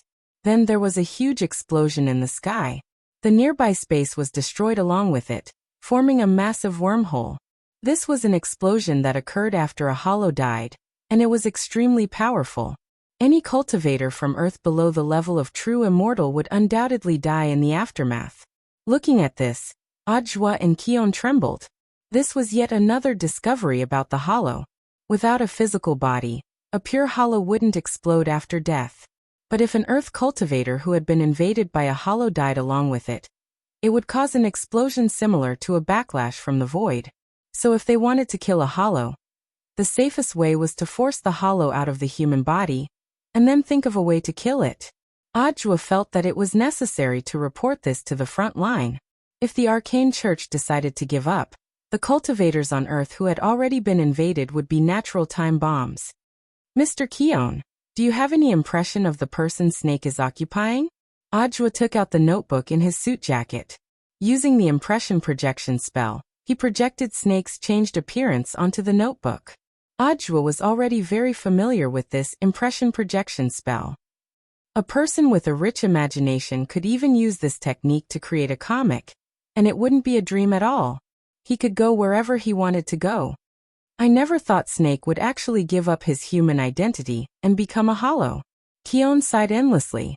Staring at Audiobook's portrait, he made a simple deduction about Snake's situation. After his first death, he must have used some method to become a hollow. Then he invaded this man's body. This man. I seem to have seen him somewhere before, but I'm not too familiar with him. Could he be someone from your foundation? I know most of my colleagues in the foundation, but I've never seen this person. Keon shook his head. Unless what? Unless he's one of the 7 great envoys behind the scenes of the foundation. One of the 7 great envoys. Ajwa mused. Indeed, the possibility of this inference could not be ruled out. Even putting aside the fact that Snake had become a phantom, Ajwa and Keon had to admit that the owner of this body that Snake had found was very strong. This could be seen from the quality of his physical body. Snake was not a random target to invade. There must be a mastermind behind all of this. At this moment, the blasted wormhole in the sky was gradually shrinking. Spatial cracks have a self-repairing mechanism, but this repair is very slow. For a wormhole like this, it would take at least a day for it to completely recover. Ajwa saw that the police officers in the nearby area had already arrived on spirit swords and were holding immortal leftovers. They needed to set up a cordon here and temporarily seal off the airspace in this area. Director Zhua, a team leader of the cultivation police officers, approached Ajwa and bowed respectfully in front of him. I'm in such a disguise, you can still recognize me? Ajwa was astonished. The main thing is that the criminal who self-destructed just now screamed very loudly. Hearing this, Ajwa smiled. I'm already wanted by the Straits Alliance. Aren't you going to arrest me? I wouldn't dare. The team leader shook his head. From the beginning, I felt that there was some misunderstanding, or perhaps it was a setup. Director Zhua has made outstanding contributions. How could he have killed Warden Liang? Ajwa secretly breathed a sigh of relief at this team leader's words. He felt very lucky to have run into a reasonable person. If he had run into some sort of iron blockhead, there would have been no way to clean up this matter. I still need to go to the front line, so I'll have to trouble you to keep my matter a secret, brother. Ajwa patted this team leader on the shoulder. Oh, that's right, brother. What's your name? My name is Lu Liang. The team leader with the surname Lu saluted again. Ajwa nodded and cupped his fists together with Keon. Then I wish Captain Lu good luck. Good luck. Captain Lu saluted back. Because his appearance had already been exposed, Ajwa changed his appearance again before he left. This time, he was even uglier than Kushwan's previous appearance. As he left, the team leader called Lu Liang called out to Ajwa again. Director Zhua, we found this. We don't know if it's something that Director Zhua abandoned. Lu Liang handed over the item. It was a round pearl the size of a palm that gave off a brilliant light. Ajwa sniffed it, and was surprised that it actually had Snake's scent on it. This might be the key to why Snake was able to become a hollow spirit. Keon narrowed his eyes and spoke to Ajwa telepathically. Taking the pearl, Ajwa once again thanked this attentive Captain Lu. Then he and Keon turned into 2 long rainbows and disappeared into the sky. Gazing at Ajwa's disappearing figure, Lu Liang waved excitedly in farewell. He had been an Ajwa fan for a long time. Meeting his idol made him feel as if he had instantly become the happiest person in the world. Captain Lu, the area has basically been cordoned off. Now we're going to tally the casualties. I'll handle this part. Lu Liang nodded and said. He felt that it was better to do some things himself. Many of the police officers in their area were Ajwa's fans, who knew what kind of outrageous things these people would do to protect Ajwa. But he was different. He was a rational fan. It would be a little too fake if he completely covered up the matter. Lu Liang had already thought of a very good way to cover for Ajwa, while also handling this matter seamlessly. Nowadays, even if you wanted to protect your idol, you had to be careful. Otherwise, it might attract even more trouble. It should be noted that it was not uncommon for fans to act like idols on the internet. Director Zhua, watch me. Lu Liang looked in the direction Ajwa had left, full of confidence in himself. Elsewhere, on his way to the epidemic prevention station, Ajwa received news from Battle Sex Intelligence Department. The result was just as Keon had expected. It's just as you thought. Ajwa frowned.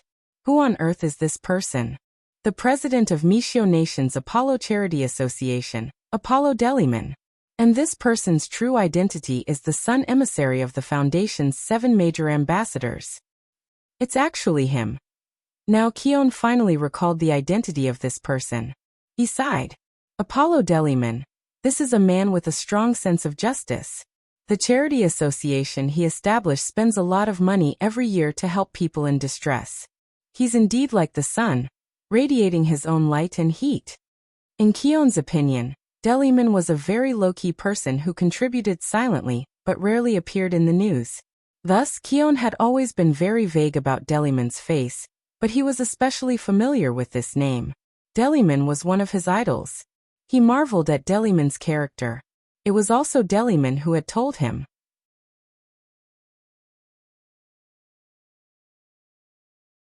Chapter 1248. In the independent mental space of the Foundation. This time, the 7 emissaries were not all present. Only 5 of them were present. The sun's emissary is dead. The fool has betrayed us, Subai, who was sitting in the seat of judgment, said. The former was an unshakable fact, while Subai had yet to find clear evidence for the latter. However, he felt that the emissary's behavior was a little strange. Therefore, to be on the safe side, he actively kicked the fool's emissary out of the group chat. Who is he? Moon was curious. No one knew each other's identity. Now that the sun's emissary was dead, the focus was not on how or why he died. Instead, they were more concerned about his true identity. That sounded a little ironic. Subai sneered inwardly. Humans were indeed creatures filled with curiosity and arrogance. However, it was indeed harmless to reveal his identity now. He was not in a hurry to speak. Instead, he looked in the direction of the star emissary and asked, Star, you have the ability of prophecy. Do you still not know Sun's identity? Star was silent. He or she pondered for dozens of seconds before speaking. I observed the sky at night and saw stars falling, so I knew that the sun's emissary was in danger. But I don't know his true identity. At this point, Subai raised an eyebrow meaningfully. He did not hide it anymore. Subai. The sun's emissary's true identity is Apollo Deliman. Everyone, it's him. It was the same reaction as Kun when he heard the name. In the mental space, everyone except Subai was more or less surprised. Moon observed a moment of silence for the emissary. She made a praying gesture. He's a good man. We all know he's a good man, Tank said. To everyone's surprise, he changed his irritable attitude from before. Instead, he spoke in an uncharacteristically gentle tone. Although I don't agree with him, everyone can see what he and his people have done. We should avenge Sun. So now we need to know who killed him.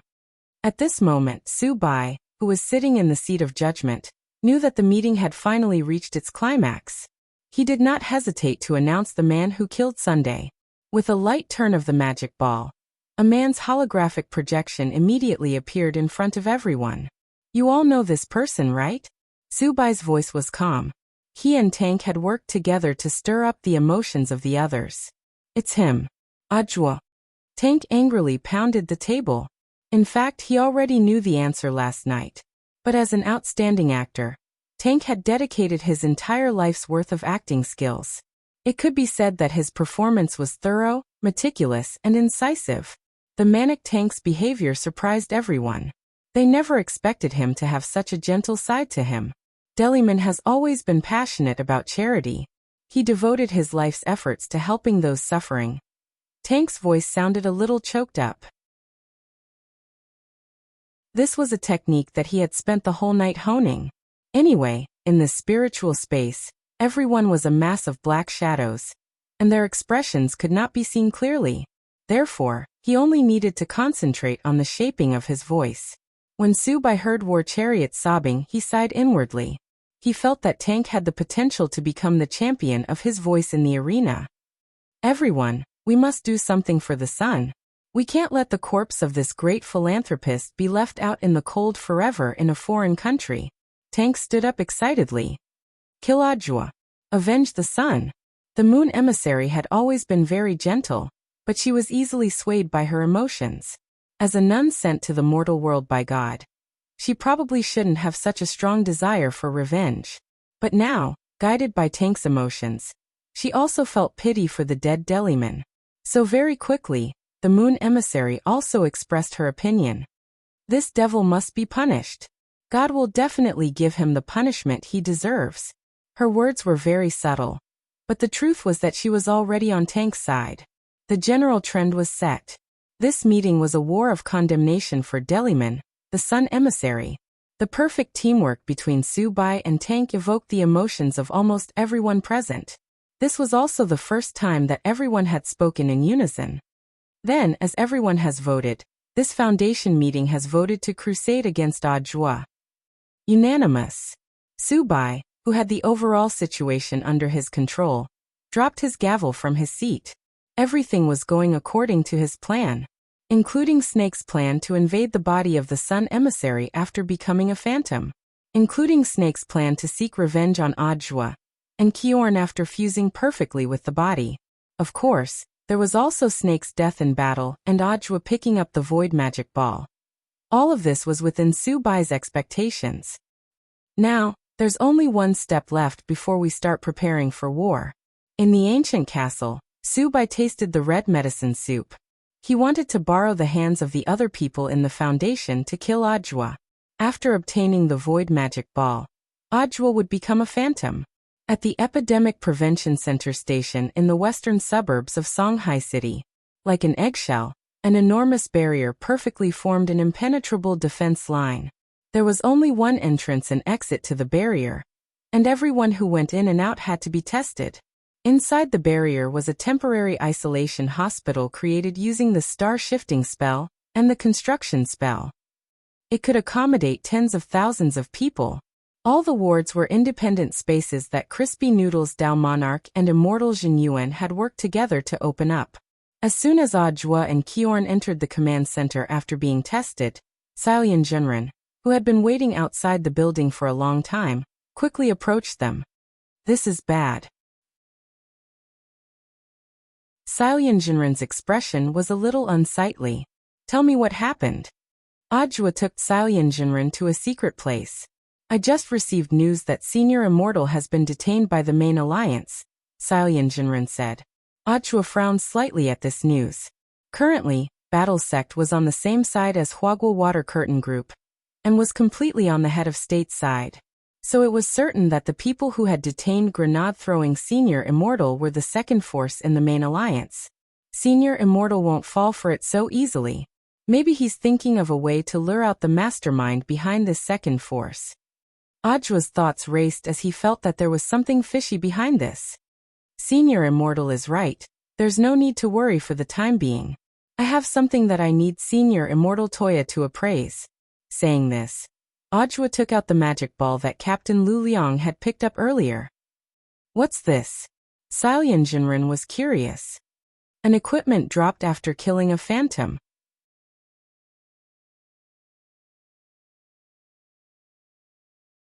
Chapter 1249. In the name of testing for the bald head virus, they were in fact investigating the void creatures lurking among earth cultivators in Huaxiao Nation. Under Audiobook and Sun Yuan's arrangements, the operation was carried out in an orderly manner. The first front line of epidemic prevention was set up all over the country, and Songhai City currently had the highest concentration of void spirits. Wang Ling saw that the number of confirmed cases was still rising. In the afternoon, there had clearly been just over 1,200 cases, but in the evening, there was already an extra zero. On the internet, people were panicking over the new bald head virus. Wang Ling glanced at the class group and saw that Super Chin, Hirogua and a few others were openly discussing this matter. There weren't any teachers in this group, and it was a group set up by the students in class. I heard that we'll be attending classes at school tomorrow. I wonder if it's true. Don't be happy too early. Classes are suspended, but school isn't suspended. Old Pan will definitely give us a lot of homework. It's better if teacher stays at home now. Masks are already out of stock. You can't even buy them. There are also some people who are secretly raising the price. Shameless. It's fine if it's 1 or 2 yuan more expensive, but it's too outrageous. There were bound to be complaints. After all, the emergence of the bald virus had disrupted everyone's normal rhythm of life. It was indeed very comfortable for Wang Ling to stay at home. But this wasn't the peaceful life he wanted. So Wang Ling had already intervened. He hoped that this matter would pass as soon as possible. Based on the population of Songhai City, Book of Sage Immortal conservatively estimated that there were already no less than 100,000 void spirits lurking in Songhai City. The reason why these void spirits hiding in the dark had yet to riot was very simple. They were looking for a son of the void. Wang Ling didn't know what conditions one had to meet to become a son of the void. But right now, this was the source of all the void spirit stability. As long as a son of the void wasn't discovered, these void creatures wouldn't cause too much of a ruckus. Can you calculate a son of the void? Wang Ling gazed at the tablet on the table. So far, they had collected the data of 2 void creatures. One was the one Wang Ying had killed in Wang Ling's mental space. The other was the one Audiobook and Bai Qiao had killed together. Bai Qiao had already shared that memory with Jinka, so that Wang Ling could use Book of Sage Immortal to perform the data calculations. However, it was clear that the data of the 2 void creatures was still a bit too much for Book of Sage Immortal. My lord, I can only try my best. This is my first time learning about the creatures at the gate of the void, so I don't know much. Okay. Wang Ling wanted to laugh in his heart. To be honest, he rarely saw Book of Sage Immortal being defeated. Among all the spiritual monsters that he had enlightened, only this iPad felt that it was intelligent. It often thought itself to be smart, and even made decisions for him on its own. Thus, Wang Ling had long planned to send Book of Sage Immortal away. If it hadn't been for the invasion of the void this time, he would probably have sent it away by express delivery long ago. This time, the Book of Sage Immortal took a longer time to search. During this period, he also did a lot of other things. He did a set of 3-5 exercises. After he finished looking at the person he was chasing, he cast his monthly recommendation vote. He used the small amount of pocket money that Father Wang had embezzled to donate to a trustworthy charity. My lord, I've basically finished searching. Judging from the results of the search, the sons of the void that the hollow spirits are looking for are actually preparing for an invasion. There should be 2 real sons of the void. Both of them are the key to opening the gate of the void, and neither is missing. Book of Sage Immortal replied. What's the purpose of the invasion? Wang Ling asked telepathically. These hollow spirits thought they were superior to others, but wanted to invade Earth. To Wang Ling, this was unthinkable. There's a 37% chance that they want to occupy Earth. There's a 31% chance that they intend to transform Earth into a void farm to breed void creatures in batches for the hollow spirits to devour. There's a 23% chance that they want to use Earth as bait to disguise themselves as humans to lure other advanced creatures to attack Earth. They will then devour those advanced creatures in order to pursue a higher form of life. Judging from the memories of the 2 dead hollow spirits, the void creatures behind the gate believe that their current form isn't perfect, and that they can go one step further and evolve. There's a 9% chance that they want to attract the attention of the heavenly Tao. There's a less than 0.1% chance that they want to kill a certain short and mischievous author. Wang Ling. Book of Sage Immortal. But no matter what their purpose in invading is, opening the gate of the void is a crucial step that they must take. Because even the Lord of the Void doesn't have the ability to open the gate. No ability to open the gate? Lying on the ground, Loopy Toad laughed. Isn't the world behind the gate their home? Why would they dislike staying at home? Book of Sage Immortal. The world behind the gate is heaven for the hollow spirits, but after staying in heaven for too long, they'll always feel tired and want to go out in search of new stimulation. It's like the students who are stifled at home during the pandemic and look forward to the day they can start school. At home, they have to abide by the rules and regulations. Although they don't have to worry about food and clothing, they have to be careful every day. At the same time, they also have to be careful not to talk back to their elders. So going out is also a way for the hollow spirits to release themselves. This reason sounded a little real to Wang Ling. He felt that it was a portrayal of reality. Of course, everyone's thoughts were different. Some people might want to take a few more days off, while others wanted to return to school as soon as possible. But no matter what kind of thoughts they had, everyone's thoughts were the same. They hoped that this unexpected disaster would pass as soon as possible, so that everyone could live a safe and healthy life. Book of Sage Immortal. In summary, according to the information we've obtained so far, currently, there are 6 people who are most suitable to be chosen by the Arcane Church as Children of the Void. The probability of these people being chosen is 50-50. I still need more samples from the Arcane Church to verify this. Then Book of Sage Immortal reported the following 4 names. Some of them were people he had heard of before. Gao Tianming, the captain of No. 1 Devil Subduing High School, when our Lord participated in the 9 Dragon Mountain National Body Technique Competition. Jiang Xiaoche, Huagua Water Curtain Group Sunny Yuan's personal secretary. Xiang Haitao, general manager of Songhai City's Xiang Family Waste Recycling Technology Company Limited, Xiang Haihua's eldest son, and has a long-term partnership with Sunny Yuan. Yi Jiang, a freshman from the Divine Sword Academy, and also the team leader of the 9 Dragon Mountain Tournament. Sword Saint Yi Jianchuan's adopted son. They're all men? Lupi Toad noticed a key point. Book of Sage Immortal. Based on the information I've compiled so far, there's a high probability that both Children of the Void are men. But if we add in the probability of women, there's one person who is indeed more suspicious. Who is it? Wang Ling asked telepathically. Book of Sage Immortal. Huagua Water Curtain Group Sunny Yuan's eldest granddaughter, Lotus Sunday.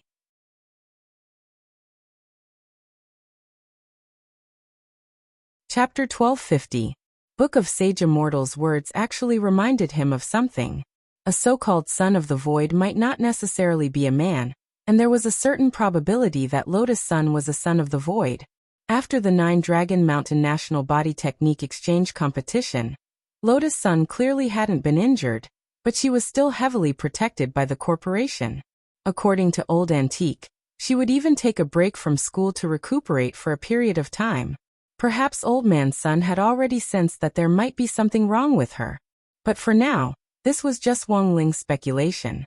After all, based on the current rankings, Lotus Sun had the lowest probability of being a child of the void. Therefore, the most important thing now was to collect more ethereal samples, so that the Book of Sage Immortal's calculations would be more accurate. Wang Ling already had a premonition that the envoys of the Foundation, who had been keeping silent behind the scenes, would soon appear one after another. After entering the spiritual space the last time, he had left a wisp of divine intent on each of the Foundation's envoys. Sure enough, as Wang Ling had expected, Subai was already suspecting him. Therefore, in the latest meeting, the emissary of the Fool was eliminated. Their next step in their revenge was to target Audiobook. At that moment, he looked at the peachwood sword next to his pillow. Although Bai Qiao was already in Audiobook's hands, Wang Ling felt that it would be safer to also send Jinka to Audiobook just in case. Sword Master. Hearing the call in Wang Ling's heart, Jinka's sword trembled slightly. Without another word, Wang Ling looked straight in Audiobook's direction. Jinka understood, and then swiftly turned into a streak of brown light and rushed out of the window. After Jinka and Bai Qiao combined, they would become Jingbai. Wang Ling had already witnessed Jingbai's fighting strength. Even the 1,000-winged god could be killed with a single slash, let alone a mere ethereal. The truth was that Wang Ling had taken the initiative to give Jinka and Bai Qiao a chance to combine. The first time they fused, they had to adapt to each other so the fusion time wouldn't be too long. This needed to be polished over time. Now that this second opportunity was about to come, Wang Ling felt that Jinka and Bai Qiao's combination should last a little longer. A real man would only be able to last for 24 hours. As for Lotus Sun, Wang Ling felt that it wasn't appropriate for him to personally keep an eye on them at the moment. After all, Subai's ultimate target was still him. Between them, there was bound to be a battle of a slap. If he went to keep an eye on Lotus Sun, Subai would definitely be led there. At that time, everyone in the vicinity would suffer. At that moment, Wang Ling turned his gaze to Lupi Toad. Lupi Toad got up and yawned. Got it, I'll keep an eye on it. Lupi Toad had to help. The main reason was that he felt that Wang Ling had indeed been very tired recently. His little master still had to deal with exams and homework, and he also had to worry about the people and fight against the aliens over there. It was really not easy. Elsewhere, Songhai City's western suburbs' first epidemic prevention station command center. While Ajwa was waiting for Immortal Toya's test ball results, he also received the first list from Wang Ling. There were only 4 people on the list, because he had already sent Loopy Toad to keep an eye on Lotus Sunday. Thus, it would be better for Ajwa to be fully in charge of the remaining 4 people, and it would be better to deploy personnel to keep an eye on them. As expected of Shifu, he was actually able to determine the approximate range of the Sons of the Void so quickly. Looking at the list, Ajwa sighed in his heart. Gao Tianming Jiang Xiaoche Xiang Haitaoi Jiang. Next to him, Kun recited the 4 names on the list with a deep frown. This Yi Jiang sounds a little familiar, as if I've heard of him somewhere before. This is the adopted son of Blademaster General Yi Jianchuan. How does Mr. Kun know him? Ajwa's words were actually a test for Qion. He had already learned from Wang Ling about the relationship between Yi Jiang and the War Throne ambassador behind the foundation, Toy Dre. Ajwa wanted to test whether Kun knew anything about this. Kun's brow furrowed tightly. I once inadvertently saw this name on a file submitted by a colleague. That's right. I can't be wrong. I remember that Toy Dre, the old CEO of a multinational spirit sword manufacturing group, once commissioned our foundation to investigate this person called Yi Jiang. Hearing this, Ajwa was stunned. He secretly marveled at the boldness of this War Throne ambassador. He was clearly a Foundation's ambassador, but had taken the initiative to reveal his true identity, and instead commissioned the Foundation to investigate his illegitimate son. What a good plan. Ajwa couldn't help laughing in his heart. The identities of the 7 ambassadors of the Foundation were all confidential. By doing this, the War Throne ambassador could in fact play a confusing card to conceal his identity. But Toy Dre had clearly miscalculated. He would never have thought that almost everything that happened on this earth couldn't escape the eyes of his Shifu Wang Ling's enlightened iPad. I'm very happy that Mr. Kun isn't hiding anything from me, so I've also decided to tell Mr. Kun something. At that moment, Ajwa looked at Kun and said, actually this Toy Dre is the War Throne ambassador behind the Foundation. Kun was greatly alarmed by this news. The War Throne ambassador was actually Toy Dre? More than once, they had speculated that someone inside Huaxiao National Union might be secretly colluding with the Foundation. If Toy Dre was the War Throne ambassador, and there was a connection between him and Yi Jiang, and Yi Jiang himself was General Yi's adopted son. Looking at all the evidence so far, General Yi's suspicions were very high. He's a blade master. Kun found it a little hard to believe. Even as an outsider, he felt that all this was inconceivable. I know. Ajwa nodded. This was a person who had once made great contributions to Huaxiao Nation. He had outstanding merits and was loyal, and there was almost no possibility that he would betray the Union. However, a large number of facts showed that General Yi was indeed very suspicious. We only follow the evidence and facts. At that moment, Ajwa sighed emotionally. I'm also a fan of His Excellency Blademaster. I don't believe he would do something like that. But Mr. Kun, have you ever thought that there might be another possibility? When Ajwa said this, Kun was suddenly enlightened, and his blue eyes widened in astonishment. You mean? I suspect that Blademaster might have already been invaded by the Void. Ajwa frowned deeply. This was the only reasonable explanation he could think of at the moment. But if that was the case, the situation would become very troublesome. Given General Yi's own battle strength, coupled with the power of the hollow spirit in his body, he might be even more astonishing than snakes. The key was the way they had handled General Yi. Given Blademaster's realm, the hollow spirit that had invaded his body wouldn't be as easily shaken as it had been with Teacher Lu from number 60 high school. Given that he wasn't completely confident that he could force the hollow spirit out of his body, Ajwa could only think of one way, and that was kill Blademaster.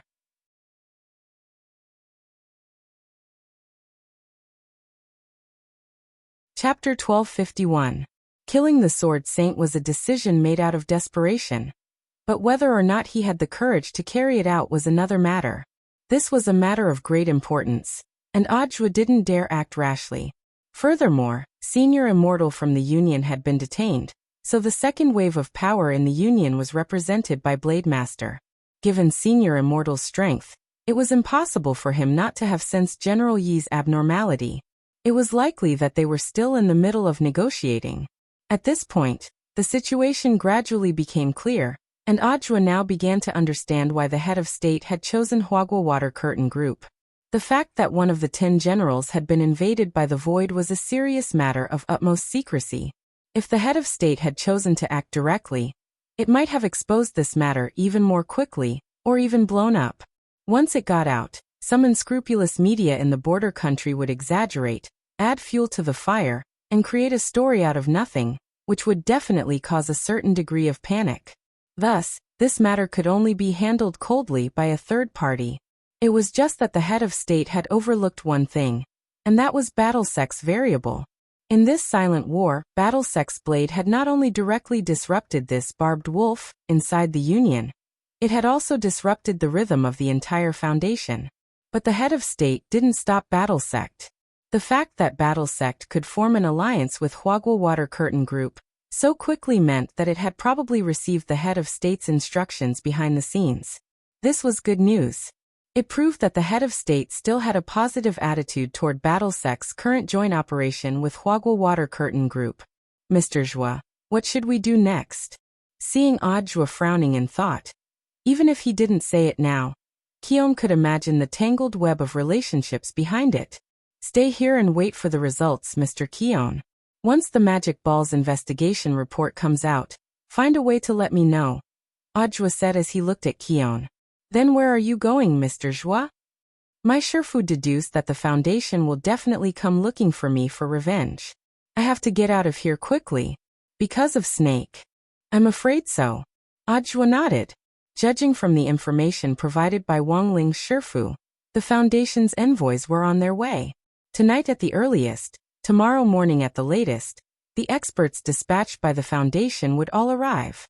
After saying goodbye to Snake, Ajwa returned to the place where his dream had begun, Songhai No. 60 High School.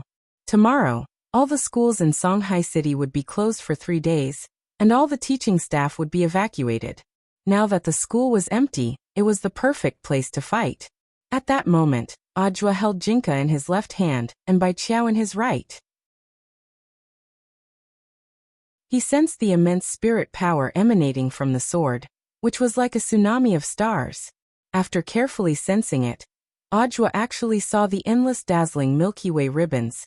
Although he had only heard Shifu Wangling talk about it once, after experiencing it for himself, he indeed couldn't find any words to describe this enormous power. Lady Bai Qiao, sorry to trouble you. Before stepping into the teaching building, Ajwa waved his hand, and Bai Qiao flew into the air. The cage of the scabbard was ready, and he would not let any of the offending enemies leave alive.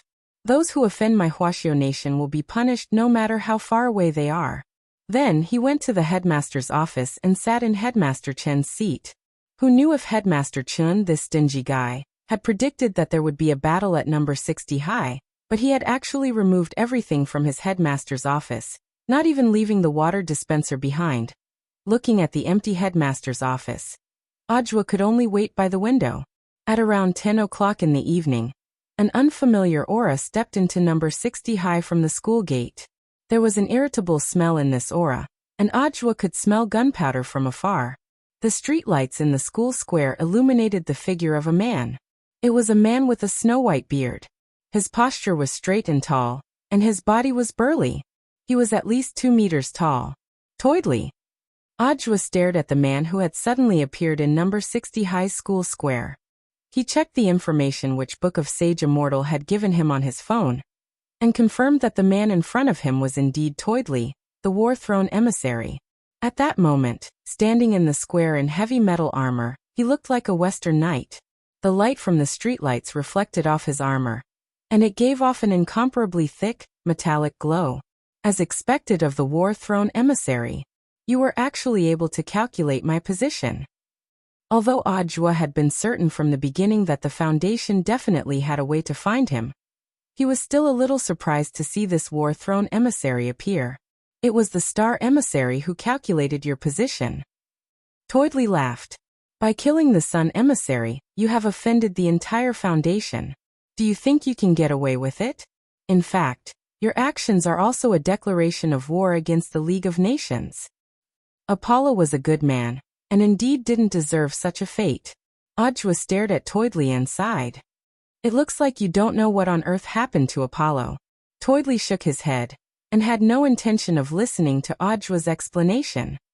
I've long heard of your reputation, but it turns out that you're not far from what I imagined.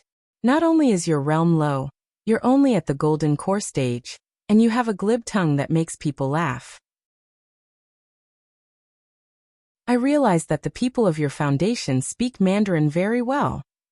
Audua chuckled. All the cultivators of the League of Nations are proficient in the 8 languages, Toidley said confidently. I used to have a lover who was a citizen of your Wuxia nation. You should know, Mr. Toidley.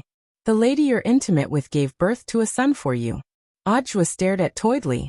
He didn't intend to beat around the bush, and directly laid his cards on the table. You even investigated this foreign illegitimate child. What does that have to do with you? Toidley snorted. I'm warning you, Audua. This has nothing to do with me. I've done everything to ensure your safety. It's that scheming woman who wanted to cling to me. That's why this accident happened. That's right. It must have been that woman who poked a hole in my little umbrella. She was the one who seduced me. Audua's face gradually turned gloomy at these words. Do you know, Mr. Chariot? What I hate the most in life is people like you who shirk responsibility and don't take responsibility. Audua raised Jinka and pointed the tip of the sword at Toidley. You are indeed my senior in cultivation. But whether or not a person can shoulder the responsibility has nothing to do with age. Do you think you can kill me with a wooden sword? Toidley sneered. Wrong, I'm not going to kill you. Audua shook his head. I'm going to completely destroy you, soul and body.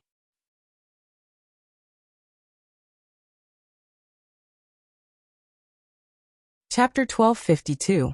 Even if Toidley said he looked down on Audua, but in reality, from his furrowed brows, it could be seen that he did not take this battle lightly. Apollo Lideman, the Sun Messenger, had died at Audua's hands. Tank couldn't help pondering how Audua had defeated the Sun Emissary, when there was also a huge disparity in their realms. As a swordsman, Tank unsheathed his silver greatsword from his waist. The full name of his sword was Silver God of War, or Silver God. Tank's expression was unperturbed. After his experience fighting the hollow spirits, he could now tell whether a person had been infected by the hollow spirits from their aura. Of course, this method might not be completely accurate. However, the war chariot's aura was stable, and its breath was filled with dense spiritual energy. There was a clear difference between him and the inhuman snake. Thus, the chances of the war chariot being infiltrated by the hollow were very low. But Audua still felt a little uneasy. He stared at the greatsword in Tank's hand that emanated thick silver radiance and frowned slightly, instinctively sensing that something was not right. Your sword. Audua felt that there was something wrong with this silver greatsword, but he couldn't put his finger on it. Anyone can talk big. Today, you will die for sure. The Star Emissary calculated that I have a 95% chance of winning this battle. At this moment, Tank was wielding the silver greatsword. He raised it high and slashed in the direction of the academic building. The 10-meter-tall silver sword chi slashed out, creating an earth-shattering sound. The ground was split in two. The entire school building was cut in half in an instant, and then it collapsed, the rubble and debris splattering everywhere. With just one slash of Tank's sword, one of number 60 High's school buildings was razed to the ground and reduced to rubble. Standing in the ruins, Audua looked around. Only then did he realize that it wasn't just the principal's office. All the desks and chairs in the classroom, as well as the equipment used in teaching, had been cleared and taken away. It seemed like Headmaster Chen had long predicted that there would be a battle today. Thus, he thought that he could take advantage of this battle to give number 60 High a free demolition. At that moment, Audua marveled in his heart at Headmaster Chen's calculations. It was really scary to have such an economical man as the principal. But the truth was that he and Headmaster Chen had a tacit understanding. This was also the reason why he had chosen number 60 high school. Number 60 High's renovation was imminent. If the old didn't go, the new wouldn't come. Hiring someone to demolish the house would cost extra money, so it was better to do it this way. After that strike, Tank stared at Audiobook, who was standing in the rubble. That strike just now was so powerful that it could split the land within dozens of li in two, let alone destroy a school building.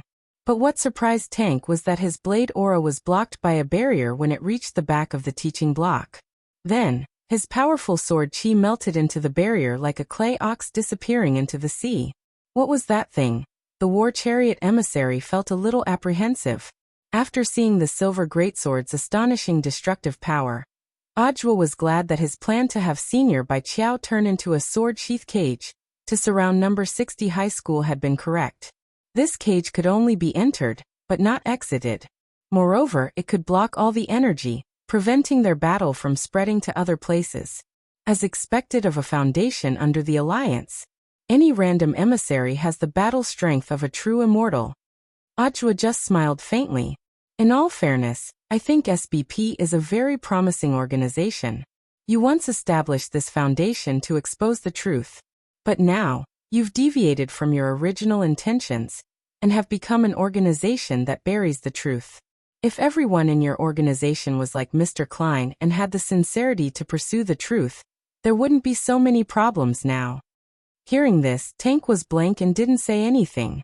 Indeed, he couldn't refute Audiobook's words. But in this world, people would die for wealth, just as birds would die for food. Who could be completely virtuous? Now that the world is suffering from the disaster of the Void invasion, the foundation that was supposed to expose the truth has chosen to pretend to be deaf and mute. Let me ask you, Mr. Tank, do you know nothing at all? The so-called true immortal is just a name for a realm. You call yourselves immortals, but you may not have the strength of an immortal. Audiobook's words finally caused Tank's expression to change drastically. In a few words, Audiobook had already poked at Tank's sore spot. You say I'm not an immortal? I actually say I'm not an immortal. He was so angry that he was almost trembling, as if he had suffered some great humiliation. His furious gaze pierced through the silver helmet and landed directly on Audiobook's face, making him feel a little itchy. Audiobook, you're definitely going to die today. The next moment, Toydre took a deep breath. He brandished the silver greatsword and then abruptly thrust it into the ground. Tremendous spirit power fluctuations instantly spread out, and then gradually solidified in the air. It was a group of snow-white Qilins wrapped in impenetrable silver armor. Is this the sword spirit of the Een God Greatsword? Audiobook's pupils contracted slightly. This sword spirit was extraordinarily huge. At least to Audiobook's knowledge, this sword spirit's size had already exceeded the norm. From a distance, it looked like a monster that had landed on Earth from another planet. In front of this sword spirit, a human body was as tiny as an ant. There was something wrong with this sword spirit. Audiobook frowned deeply as he looked at this snow Qilin, which was hundreds of feet tall. He could even sense that the oppressive aura emanating from this sword spirit was already greater than that of Toydre himself. Very quickly, Audiobook figured out what on earth was going on. You made your sword spirit accept the void? There was no mistaking it. He could sense from this snow Qilin the same way that Snake did, that it had been invaded by a hollow spirit. At that moment, the snow Qilin had been summoned as a sword spirit, and rather than roar, it was more like wailing. Although Audiobook didn't know what method the Foundation had used to actually control a hollow spirit and a sword spirit to merge, he could hear that as a sword spirit, the snow Qilin was instinctively resisting a hollow spirit. The hollow spirit's invasion was devouring the snow Qilin's will, and it was feeling pain. Have you finally realized, Audiobook? Toydre laughed wildly. At first, I wasn't going to use this trump card, because the fusion between my sword spirit and the hollow spirit isn't perfect. It's very easy for it to go berserk. But now I've thought it through. This isn't my land, so why should I be so polite? Hearing this, Audiobook's face was expressionless. Everything was just as he had thought. Not only did the Foundation have a lot of information on the hollow spirit, it now looked like they even had secret experiments on them. They had actually turned around and used the hollow spirit to merge it with a weapon spirit, thereby multiplying the power of a magic weapon by tens of thousands of times. Feeling the sword spirit monster which he had created with his own hands, Toydre stared at Audua and smiled sinisterly. To tell you the truth, when I saw my sword spirit grow because of the hollow spirit's power, even I was a little tempted. Do you know why I investigated Yi Jiang? He's my flesh and blood. And I wanted to see how strong the bastard born of that bitch could become after being invaded by a hollow spirit. Hearing this, Audua spat on the spot. This scum.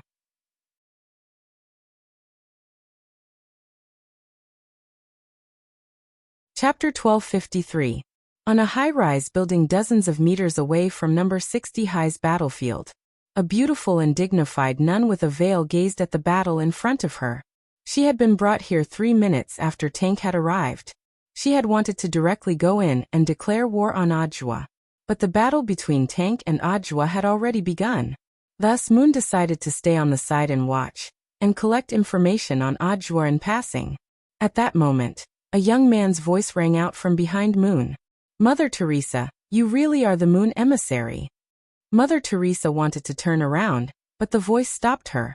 Don't turn around. I don't want anyone to know what I look like, said the young man. Judging from this sexy and magnetic voice, this was probably a good-looking young man. Teresa obeyed and didn't turn her head. She smiled slightly. Let me guess your star. Only you can calculate who I am. Smart woman, said the voice behind her. At that moment, the star emissary was hiding in the shadows. He was the third person to arrive. After calculating Moon's position, he had come here of his own accord to watch the battle with Moon. Moon. Tank said that you gave him a 95% chance of winning? Star. That's right. Moon shook his head. But I don't think his battle will be easy. He's even using his trump card now. It's a semi-void magic artifact formed by fusing a hollow spirit and a sword spirit. This is something the Foundation is still experimenting with. Someone has to put it into practice. I still don't think it'll be a problem. At that moment, Star's expression was still calm. How about this? I'll calculate his chances of winning again. How long will it take? Very soon 2 minutes will be enough. Abandoning his wife and son, experimenting with a sword spirit whom he had given birth to and had absolute trust in him, and not even sparing his own son. By the time Tank said his lines, Audua was already furious. He was trying hard to suppress his anger. He couldn't let his emotions affect the battle at hand. For scum like Tank, killing him with one sword strike would be letting him off too easily. Moreover, Audua was still thinking about how to save Silver God. Although the Snow Kirin had obtained unparalleled power due to the invasion of the void creatures, it was also suffering a great deal of pain. Right now, the Snow Qilin was like a balloon that was already at its limit. It could explode at any time. But to Tank, the Silver God Greatsword was perhaps as meaningful as the women he had played with. Even if it was broken, it was just a matter of replacing it. Open the gate. At that moment, Audua exhaled slightly. In the morning, he had already used the spiritual energy of 6 reservoirs to increase his level. And now he was playing the same trick again. Raising his cultivation level was also to increase the strength of his physical body. This was to ensure that his physical body would not be affected by the huge impact and collapse in the next attack. It's actually the Heaven's Path divine art. An excited smile appeared on War Chariot's face. Audua didn't disappoint. And he now knew why Sun had died at Audua's hands. However, this kind of increase in realm was only temporary. The biggest taboo was to fight a protracted war. So when War Chariot saw Audua use 33 Path Primordial Chi, he had already made up his mind. That was to attack first, and if things went south he would choose a delaying tactic. Once Audua's temporary increase wore off, he would counterattack. Unfortunately, this was a wishful thinking. Audua had no intention of leaving anything for War Chariot. At that moment, Audua spread out his right hand, and the peachwood sword in it lit up with brown spirit light. Little by little, it attached itself to his entire body. When Jinka's sword chi enveloped Audua's entire body, the outer layer made of sword chi was like the iron scales of battle armor, which appeared piece by piece on Audua's suit jacket. This sword, looking at this scene, War Chariot couldn't help sweating. The peachwood sword that he had previously looked down upon actually brought him a huge sense of oppression at this time. Involuntarily, War Chariot felt the armor on his body actually start to become heavier. It wasn't because the armor had become heavier, but because the pressure on his mind had increased. This was very much like a natural spirit beast's stress response when it encountered its natural enemy. The spirit will become tense in an instant. Then his breathing would become heavy. Sweat would start to ooze from his body. Even incontinence, Audiobook, holding this mind-shaking peachwood sword, walked toward War Chariot step by step like a zenith heaven golden immortal descending from the sky. When he came back to his senses, Audiobook was already less than 3 meters in front of War Chariot. Because of his spiritual fear, War Chariot was astonished to find that his mind had actually gone blank for a period of time. And he had blacked out. That was impossible. How could he, the Grand War Chariot, die here? The star emissary had clearly divined for him. His chances of winning were as high as 95%. Silver God, ram them to death. In his panic, War Chariot started to order the snow Qilin behind him. But what shocked War Chariot was, the snow Qilin merely roared once and didn't follow his instructions. Audiobook didn't need to think to know how much the snow Qilin was struggling in its heart at that moment. Its main body's will was clearly still engaged in a fierce struggle with the hollow spirits. In addition, the snow Qilin had already sensed that the enemy it was facing was the Lord of the Sword Spirits. How could it, a mere sword spirit, attack the great Lord of the Sword Spirits?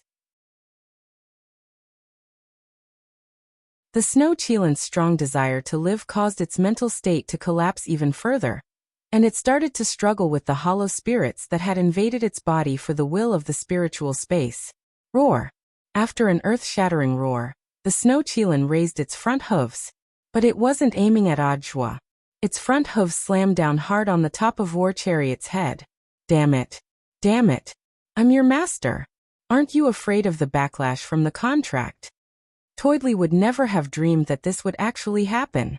He couldn't understand why his sword spirit wouldn't listen to him. Even less could he understand why the sword spirit of the Silver God Greatsword would turn around and attack him, its master. You reap what you sow.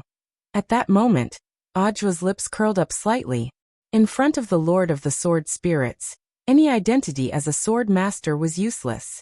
Those so-called sword spirit contracts were just pieces of scrap paper. It's time for you to be free, Silver God. Audiobook looked at the berserk snow Qilin, raised Jinka, and gently waved it in the air. In a flash, the sword spirit contract between Silver God and War Chariot was directly severed. The roar then stopped, and the whole world fell silent. Without the contract, the snow Qilin instantly turned into particles of light. It was no longer anyone's slave. Instead, it returned to being the spirit of all living things, and waited for a new master who was worthy of its wholehearted trust to appear. Audiobook's sword. It turned the contract into scrap paper, and also destroyed the hollow spirit attached to the snow Qilin's body. It forcibly severed the contract. The astonishing backlash instantly hit War Chariot himself, causing him to spit up a mouthful of blood. At that moment, War Chariot was in a terrible state. After being trampled by the snow Qilin, half of his body had sunk into the ground, and now he had suffered internal injuries from the backlash. The outcome of the battle was already very clear. Audiobook sneered. Looking at War Chariot's battered and exhausted appearance, he still didn't feel the slightest bit of pity in his heart. He slashed out with sword chi. He only used a tiny bit of Jinka's strength. That indestructible sword chi completely disintegrated War Chariot's armor on the spot. This layer of armor is your shame. Now I've even torn off your underwear. Audiobook stared at War Chariot, who was lying on the ground with fear in his eyes, and said lightly, "By the way, I'll also sever your spirit root with this sword."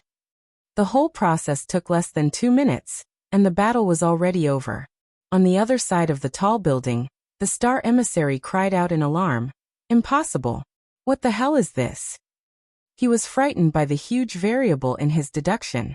"What did you calculate?" The moon emissary was also amazed at that moment. She had seen Audiobook in the battle with just 2 sword strikes. The star emissary also spat up a mouthful of blood at that moment. I saw the peachwood sword in Audjua's hand, and its scabbard. He had seen Audjua enter number 60 high with Jinka in his left hand and the white scabbard in his right. He had just taken a peek at it. In the blink of an eye, his spirit had suffered a terrible backlash, and he had been directly blinded in one eye. A peachwood sword and a scabbard? What on earth are you talking about? These two things turned the situation around greatly and increased Audjua's chances of winning. The star emissary simply didn't dare believe the data he had calculated. A 200 quadrillion% chance of winning. This was simply holding a father in his left hand and a mother in his right. What the hell, a plant?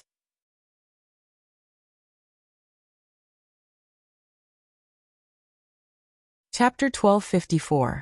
The star emissary would never have dreamed that the battle would be over before it had even started. Mother Teresa was an honest person. She had in fact already heard the sound of Star vomiting blood, but remembering that Star had told her before not to look back, she stayed where she was and didn't move. Star, are you all right? To be honest, she was very nervous. As one of the Foundation's emissaries, she had watched helplessly as an emissary was seriously injured before he had even officially joined the battlefield. This was a very complicated feeling for Teresa.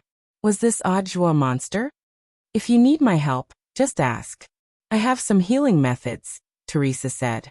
In fact, she wasn't a combat type, but a supportive healer. In the world of healers, she was even known as the mother of all stars. No need, you can't help me, Star said weakly. He had already taken the tonic he carried with him. But at most, this medicine could only help him recover from his internal injuries. The damage to his vision was probably already irreversible. He had directly lost his sight in his right eye, and his remaining left eye was about 2,000 degrees short-sighted, which was almost no different from being blind. Now that the star emissary had opened his eyes, there was only a trace of chilling light left in his left eye. It had taken him hundreds of years to hone this pair of eyes that could peer into the secrets of heaven. But he had never expected to suffer such a devastating blow in an instant. He had even anticipated that there was something strange about Audjua, but hadn't dared look at him. He had just flashed back and glanced at him. In the end, he had ended up like this. There's only judgment and fate left. Teresa sighed. She felt that the fool's emissary was also an expert, but she didn't know why the judgment emissary had suddenly excluded him. But Teresa was well aware that if she wanted to survive in the Foundation, the best way was to not ask too many questions. She would just go with the flow. Back then, she had only joined the Foundation for the high reward it offered her.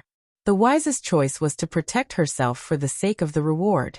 So when she saw that the chariot in front of her was seriously injured, she didn't have the slightest intention of helping it. Audjua was too scary.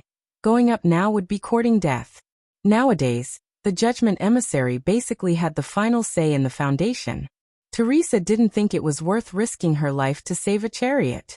She even thought that Audjua had fought well. Shouldn't this scumbag who treated women as toys be taught a lesson? Currently, Tank was completely naked and buried in the ground. He was already crippled. His spirit root had been severed and he had lost all his realms. In addition, his upper body was seriously injured. Now even an ordinary person could give him one last stab. And now, Tank had clearly lost his mind. The double blow to his body and mind made it impossible for him to accept everything that was happening in front of him. I'm an immortal. I'm really an immortal. He kept muttering these words as his eyes lost focus. After this incident, Tank would probably spend the rest of his life in a mental hospital. Audjua felt that this was the best punishment for such a person. At the same time, Audjua once again marveled at Jinka's terrifying strength. To be able to sever one's spirit root without harming one's life, apart from this sword spirit master, there was probably no other sword spirit in this world that could achieve such accuracy. If an ordinary cultivator's spirit root were to be severed, they would definitely die. At that moment, Audjua heard a few scattered claps from outside the school gate. He raised his head and saw a man in a black cloak approaching him from the direction of his line of sight. The man clapped his hands as he walked into number 60 high school. He took off his big hood, and Audjua saw the black mask under which the word fate was written in red. Judging from the color of his hair, he seemed to be an Asian. Book of Sage Immortal had sent Audua almost all the information on the Foundation's emissaries, including the Judge Su Bai. But Book of Sage Immortal was still investigating this Fate emissary. At that moment, the Fate emissary had appeared. Audua was also speculating about his identity. Judging from the color of his hair, he seemed to be an Asian. Are you from Wuxia? As expected, Director Zhuo is smart. The voice of the Fate emissary under the Fate mask was clearly altered. It seemed that this Fate emissary was hiding his identity. I never thought that not all of the Foundation's emissaries would be foreigners, said Audua. Jinka in hand, he was ready to fight. Audua, are you here for Tank for revenge? Then let's begin. Let me say this first. I'm not here for Tank. I'm fighting for myself. The Fate emissary said. Before Tank came, I already expected this situation. It's just that it's going to be a little more tragic than I imagined. Listening to Fate's words, Audua somehow felt that this person's tone was familiar, as if he had met him before, but he couldn't put his finger on who the other party was. You say you're fighting for yourself. Audua wasn't in a hurry to make a move. He wanted to get more information out of Fate. I've taken a fancy to your wooden sword. If you give it to me, not only will you avoid a fight, you'll also be able to save your own life. Wearing the Fate mask, he said this very calmly. Unlike Tank and Snake's boundless conceit, it was as if victory was truly in his grasp. Snake and Tank both died at my hands. Are you confident that you can beat me? Audua looked at him. Like Tank, this Fate emissary's aura was pure and hadn't been invaded by the ethereals. But with the experience of fighting Tank, Audua was also wary of the magic weapons that Fate might use.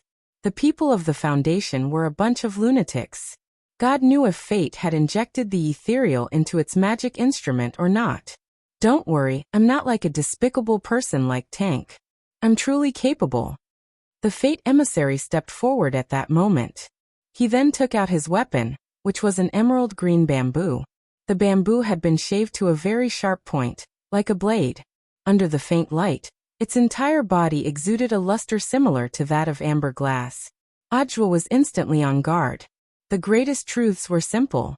The simpler a weapon looked, the more unparalleled its power might be. Wasn't the peachwood sword in his hand such an existence? Do you know the Sword of Destiny, Director Zhuo? At that moment, the Fate emissary raised his head and looked at Audua. I have a feeling that the Sword of Destiny in my hand might come from the same place as the peachwood sword in your hand. As soon as he said this, he vanished into thin air. In a flash, he appeared behind Audua in the blink of an eye. You're slow to react, Director Zhuo. But it's also fate that you were stabbed by me. As soon as he said this, the bamboo sword instantly pierced through the sword chi wrapping Audua's body and stabbed him in the kidney. Audua felt as if a foreign object had invaded him from behind, and blood dripped down the tip of the bamboo. It actually pierced through Lord Jinka's sword chi. Shocked, Audua clenched his teeth and pulled his body out of her. No, not pierced, but ignored. At that moment, Jinka's voice rang out inside Audua's body. Ignored sword chi? What on earth is this? Hearing Jinka's words, Audua was even more astonished. Jinka's voice was calm. It's fine. When Bai Qiao and I combine, we can beat it. Were they finally going to combine? Audua nodded. Enduring the pain of his kidney being pierced, he sheathed the peachwood sword.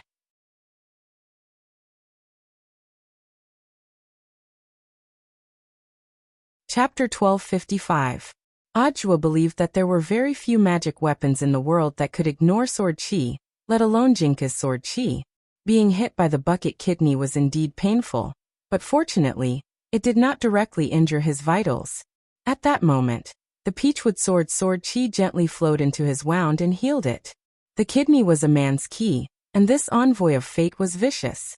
Fortunately, he had Jinka's sword chi to protect him, so Audua felt that he could still be happy for the rest of his life. Buzz. When Jinka and Bai Qiao became one again, an astonishing sense of oppression swept through the area. The youth dressed in a snow-white fur coat seemed to have come from the Milky Way. Starlight sparkled on his body, and he was so clean that there wasn't a trace of dirt or filth on him. He was like a king who had arrived on the stage, insufferably arrogant. This was Lord Jingbai. Audua looked at the figure in front of him in astonishment. At this moment, the young man's feet were off the ground and he was suspended in the air, staring at the messenger of fate before him expressionlessly. He snorted disdainfully. Trash like this is not worthy to see this king's lineup. I didn't expect that I would force you out in the end. To his surprise, this envoy of fate seemed to know Jingbai's identity. The moment he saw Jingbai appear, the pressure was clearly on fate's side, but for some reason, Audua felt that this envoy of fate seemed a little excited. Boom. The next moment, Destiny's aura suddenly surged. It was as if a fountain of energy had erupted from his body like a volcano. Audua was surprised. What surprised him was not the sudden increase in aura, but the sword Dao behind this sudden increase in aura. If his judgment was correct, what Destiny was using was General Yi's famous, boundless sword Dao. His true identity was that of a sword saint? Audua was astonished. Although he felt that this person was familiar from the beginning, he still felt that this was not the sword saint's style. At this moment, the fate envoy who had activated the limitless sword Dao laughed maniacally as he forcefully withstood the pressure. At the same time, he used the sword of destiny in his hand to predict where he would attack next.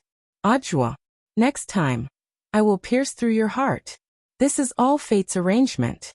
Then the fate of Ben in high-speed movement. His figure once again disappeared from Audua's sight. This was a sword technique he had never seen before. First, a preview, then a precise implementation of the content of the preview. It was another incomparably mysterious angle. The bamboo, known as the Sword of Fate, cut in from an angle that Audua hadn't expected. Like the last attack, it ignored the defensive barrier of sword chi, and was aimed at Audua's heart. Jingbai shook his head, but he was faster than fate. The bamboo sword was only a few centimeters away from his chest. He directly attacked and circled behind Audua's back. He held the bamboo sword with his index finger. There were only a handful of swords that could ignore his sword chi. There was only one sword that Jingbai could think of. The messenger kept calling his bamboo sword the Sword of Destiny. But in fact, the true name of this bamboo sword spirit was Advance. The prophecy, a sword spirit that was born in the same place as him. He had even competed with him for the position of the sword spirit master. But in the end, he still won the throne by an overwhelming margin. Even Jingbai hadn't expected that their second meeting would actually be here. Is this the new master you've found? Jingbai's face was expressionless as he mercilessly criticized the messenger of fate in front of him. You're really too inferior. On the other side, after stabbing out, Fate tried to pull the bamboo sword away, but found that his sword was firmly stuck to it by a tremendous force. The disparity in strength made it impossible for the sword of fate to escape Jingbai's grasp. Get lost, this is fate's arrangement. Jingbai sneered. He returned the words of the messenger of fate without changing them.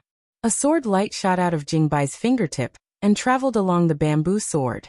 This sword light was just a billionth of Jingbai's strength. But it was so fast and strong that it was far beyond what fate could have imagined. Not good. At that moment, fate gritted his teeth. He realized that he had to let go of the bamboo sword. But it was too late. The sword light traveled so fast that, like an electric shock, it swiftly poured into his sword-wielding right hand.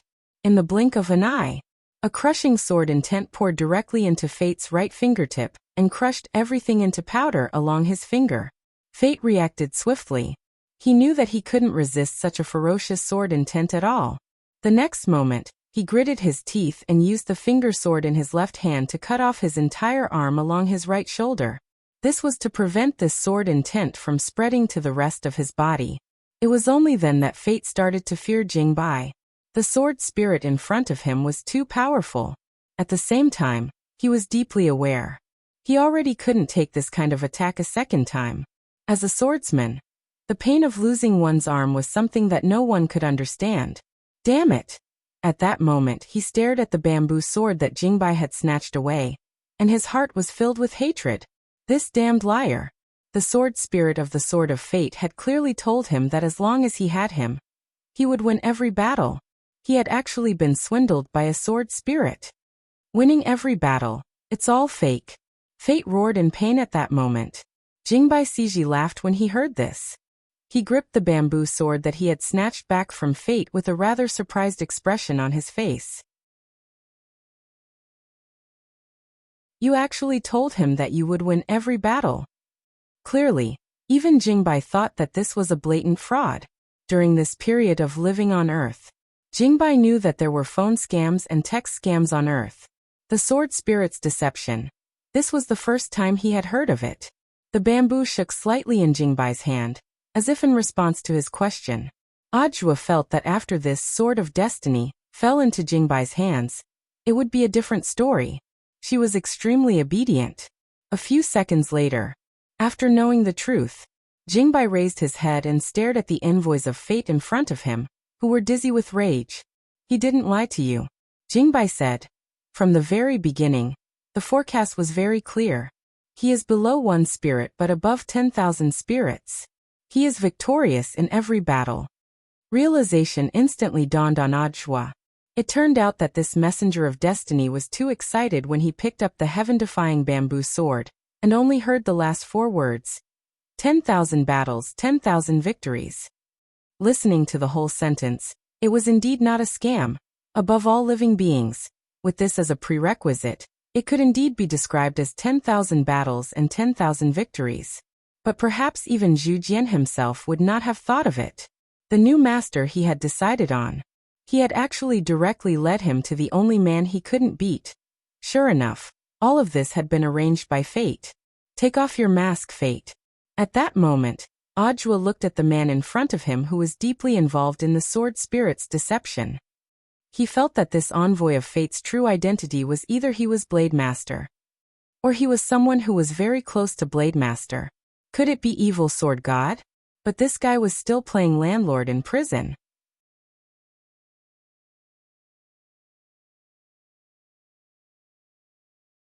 Chapter 1256. Audiobook actually always had his own answer to this envoy of fate's speculations. The number of people in this world who understood the limitless sword way was very limited, and the number of people who understood the sword way and could use it skillfully could be counted on one hand. Judging from the proficiency of the emissary of fate, his understanding of limitless sword Tao had already reached the acme of perfection. Apart from Blade Master, he really couldn't think of anyone else who was so proficient in this technique. Although Yi Jiang had displayed this sword principle in the National Body Technique competition, however, there was still a gap between a beginner and a well-practiced one. So, after ruling out the possibility that the envoy of fate was Yi Jiang, Audiobook could currently only think of one person. Jingbai folded his arms and blew lightly. Bang. There was a bang. The fate emissary's fate face immediately cracked and turned into fine powder. After seeing the other party's face clearly, Audiobook took a deep breath. It's really you. These 4 short words already proved that Audiobook's idea was completely correct. Sword Immortal Fan Rue. Back then, the man who was said to be dead but left behind a bunch of mysteries. In reality, the battle sect had also obtained some evidence to prove that the Sword Immortal was not dead. At that time, Audiobook had come to a basic conclusion. Back then, Sword Immortal Fan Rue put on a great show to help his disciple overcome his mental demons. For many years, the only person in the know, Evil Sword God's senior brother Yi Jianchuan, had been keeping this secret. After that, Sword Immortal Fan Rue completely vanished without a trace. He was like a cloud of smoke that evaporated from the world, disappearing without a trace. The last time he had seen Sword Immortal Fan Rue was in a book called Cultivation Sword Tao History. He saw the black and white photo of Sword Immortal Fan Rue recorded in the history books. Who would have thought that after so many years, he would actually see him in person, and under such circumstances at that? I never thought that after disappearing for so many years, you would actually join the Foundation. Audiobook sighed with emotion. He saw Sword Immortal Fan Rue in a sorry state. He really couldn't figure out why an immortal sword immortal who had nurtured a sword sage would choose to join the Foundation, to help the wicked and do those despicable things. Audiobook had many questions. He even wanted to curse out loud. But he opened his mouth and said nothing in the end. He recalled what Fan Rue had said to him before the battle. He's fighting for himself. Then the real purpose of him joining the foundation seemed a bit thought-provoking. I have my own difficulties. You won't understand. Fan Rui stood up. His entire right arm had been cut off, and the ground was covered in blood. The gurgling blood had already gathered at his feet, and formed a pool of blood. The amount of blood was extremely shocking. I only beg of you to return that bamboo to me so that I can complete my final attack, Fan Rui said. Do you know what this means? I will die. Sword Immortal Fan Rui said with a smile. I predicted this battle several hundred years ago. For that, I must join the foundation. It's just that I didn't expect the owner of the world's #1 sword to be you. Then you're mistaken. I don't have the ability to become his master. Audiobook smiled bitterly and gave Jingbai a look. Jingbai snorted, and with a flick of his finger, the bamboo sword flew straight back to Fan Rui's feet. It doesn't matter if it's you or not. I still want to thank you for giving me the chance to challenge you. Fan Rui picked up the sword with his left hand. He was grateful that the bamboo sword had accompanied him on this path.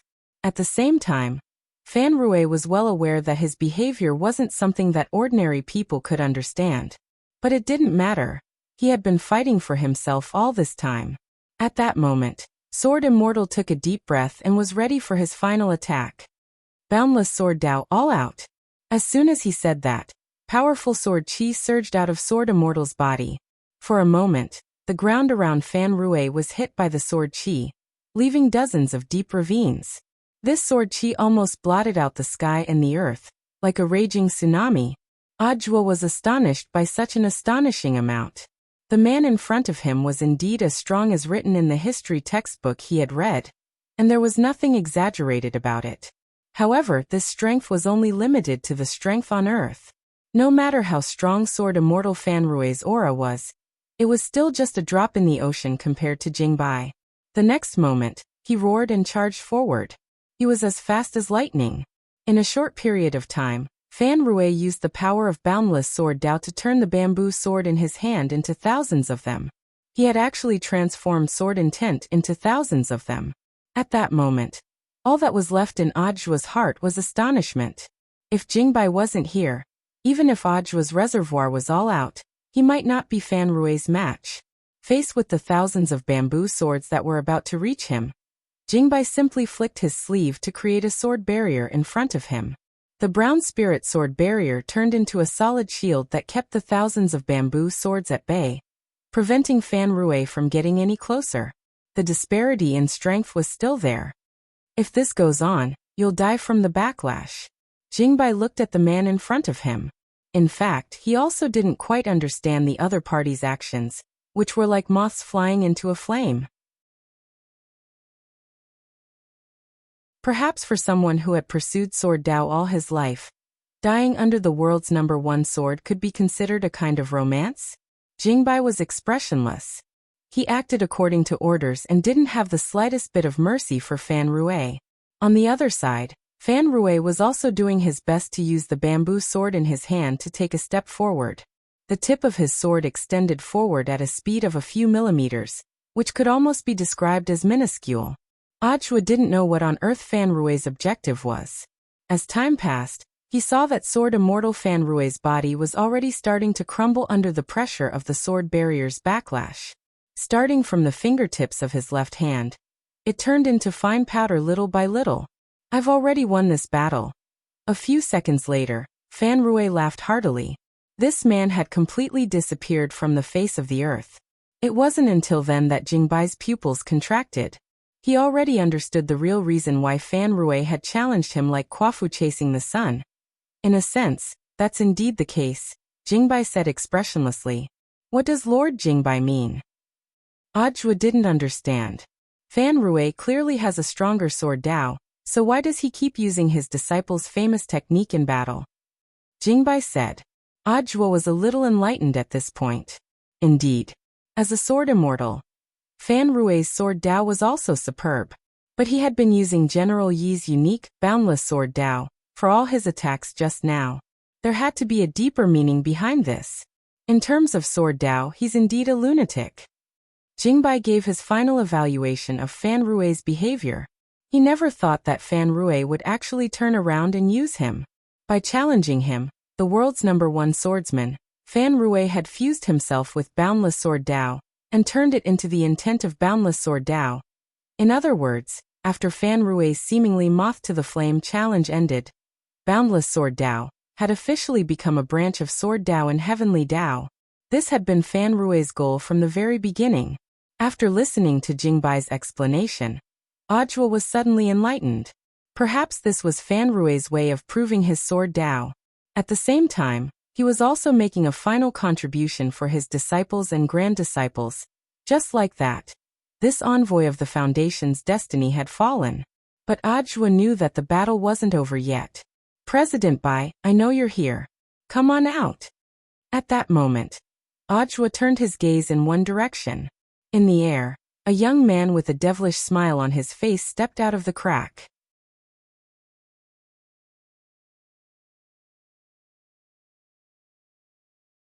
Chapter 1257. In some sense, Audua felt that President Bai was his Shifu's lifelong enemy. But this lifelong enemy was more miserable. Almost all of his life had been slapped to death with just a few slaps. Audua didn't know how many blows President Bai had appeared in front of him at that moment. He didn't know how many blows his Shifu could take. Audua stared at the young man who had come back to life in front of him. He was dressed in a black noble robe with a red moon pattern, and a pure black belt wrapped tightly around his slender waist, making him look tall and straight. His every movement was full of the air of a Western aristocrat. Before being invaded by President Bai, this young man had been called Michel, and was the owner of Castle of the Dark Knight. It could be seen that although President Bai had become a hollow spirit and invaded Michel, he hadn't abandoned Michel's original elegant and noble temperament. At that moment, he gripped his cane and stared in Audua's direction as he sneered. The former Michel no longer exists. There was nothing left of the former President Bai. The one standing in front of you now is a new me. My name is Su Bai. An elegant and magnetic male voice rang out. Su Bai didn't speak. Audua was startled to realize that this voice was actually ringing out directly in his head. Can you feel it? This is the power of a high-level life form. I am all things and all things are me. This is a power that resonates with all things. Only hollow spirits, who don't have a physical body, can do this easily, Su Bai said calmly. Even with Jingbai present, he was completely unafraid. It was as if he really was invincible. I've realized that you Foundation people have one thing in common, and that is that you're very conceited. Audua looked at Su Bai as he carefully sensed the young man's fighting strength. Indeed, this Su Bai in front of him seemed to have a very different aura from the void spirits he had fought before. It was different from Snake's aura, and also different from the Silver God Greatsword Sword Spirit's aura which had been attached to a hollow spirit. Su Bai's fusion could almost be described as perfect. His entire body was seamless and without the slightest flaw. Audua, perhaps you've already sensed it. At that moment, Su Bai smiled slightly and said, You shouldn't associate me with trash like Snake and Tank. One of them has just evolved, and the fusion isn't perfect. The other treats the ethereal as his own tool, and doesn't understand the meaning of becoming a higher being. Snake was killed by me with a single stroke of my sword. How many sword strikes do you think you can withstand? Audua also laughed. He really did not know why Su Bai was so confident, even though this man was different from all the void creatures he had seen before. But no matter how strong Su Bai was, could he be stronger than Lord Jingbai? Audua felt that even if his Shifu Wang Ling hadn't made a move, there was no way Su Bai could have withstood the power of Jingbai's sword. I know maybe you don't understand what I'm saying, but strength will prove everything in the end. Su Bai was extremely confident. It was different from Snake's ethereal spirit that was transformed from a void magic sphere. He was someone who had been baptized by the Void Lord. At that moment, Su Bai turned the golden cane in his hand, and the scenery around number 60 high abruptly changed. Buzz. Bam. The school square under Audua's feet instantly turned into quicksand, and then suddenly softened and collapsed. In the blink of an eye, number 60 high's huge school square had actually turned into a bottomless black hole.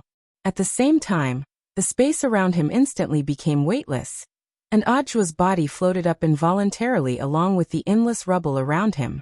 This was another void creature's ability, which was called the void boundary.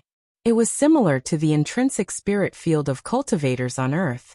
In the blink of an eye, Ajua had already fallen into Subai's trap and fallen into this void boundary.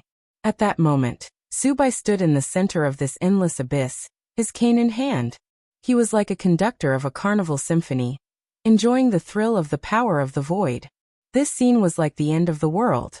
Below him was a bottomless abyss, and above him was a void vortex that could swallow up everything.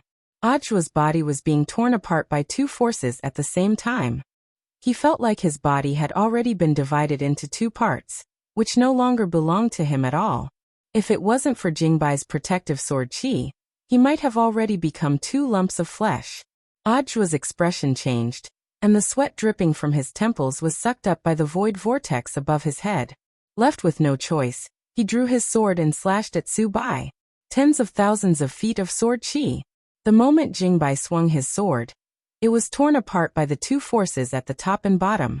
Before it could even get close to Subai, it was cleanly dispelled. Ajua, now do you know why I'm not afraid of your sword? Subai sighed. Now that we're in my void boundary, I'm the only one who can decide everything. Hearing this, Jingbai's expression changed slightly. This was an extremely rare situation for him, the master of sword spirits. There was a trick to this void boundary. If Jingbai's calculations were correct, there was a power here that was similar to disarming. It didn't just target spirit swords. The power of all magic treasures would be perfectly disintegrated by the two forces at the bottom and bottom. All this time, I've been looking for a reason for my defeat. At that moment, Subai, who was standing in the center of the void boundary, said frankly, after countless deductions, I think the only reason for my defeat is magic weapons. Ajua. Subai.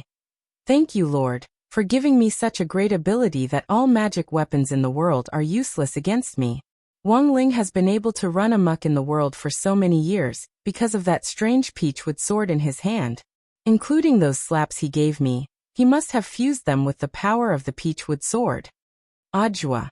So you attribute all this to the gap between our equipment? Subai. Isn't that the case? If he wasn't superior to me in terms of magic weapons, how could he have defeated me? Ajua and Jingbai sighed inwardly. It seemed that after dying a few times, this person's IQ hadn't increased at all. This was a sore spot. No matter how many sit-ups he did in his coffin, it was impossible to improve his IQ. Jingbai was silent. The next moment, he turned around and transformed back into his sword form. In his view, this kind of idiot was already completely hopeless. One more look at him and he risked lowering his IQ. Thus, Jingbai couldn't avoid it in time, and had no intention of continuing to pay attention to Subai's senseless delusion. Although the sword chi had been devoured, he still had many ways to kill Subai. Don't, Lord Jingbai, what will I do if you leave? Ajua cried out in his heart. Haven't you noticed yet? Your Shifu is already here. At that moment, Jingbai's voice rang out in Ajua's mind. When Ajua came back to his senses, a warm hand abruptly rested on his shoulder. It was that man. That man had just finished his homework and was here.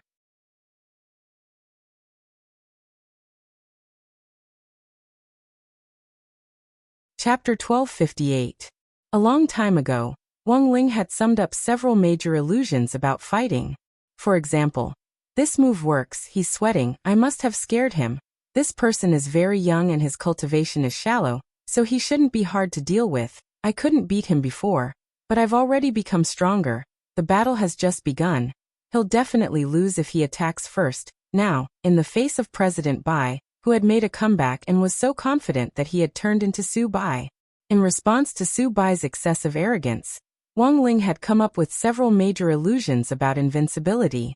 He was well aware of Subai's current mental state. For example, at the peak of immortals, I am proud of the world. With me, Subai, there will be heaven. Another example. Heaven does not give birth to Subai. Eternity is like a long night. For some reason, Wang Ling felt that these domineering proclamations were so laughable when they were used on Subai. Clearly, the scariest thing was that he didn't know it.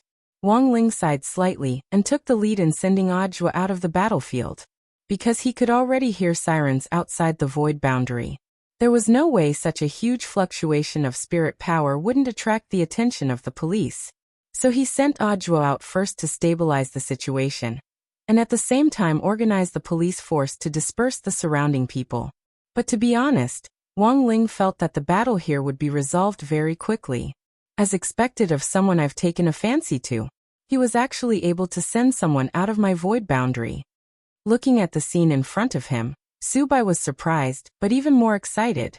Logically speaking, once someone was trapped in his void boundary, it would be impossible to get out so easily. But now, Wang Ling had chosen to send Audiobook out. In Subai's view, this was simply a touching drama of life and death. He felt that Wang Ling must have paid a heavy price to send Audiobook out of his void boundary, and leave him with the hope of survival. After sighing with emotion, Subai also gave his own assessment. You treat your disciple pretty well. I'm very touched. Wang Ling felt that this person was already beyond saving. In fact, Wang Ling had come prepared for this trip. He had summed up the lessons he had learned from his fight with President Bai in Chapter 690.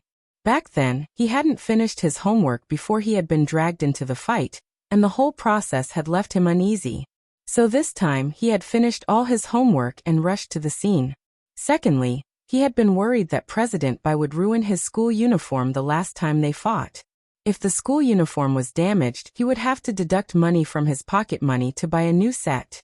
So after the last fight, he had enchanted all the clothes he was wearing when he got home.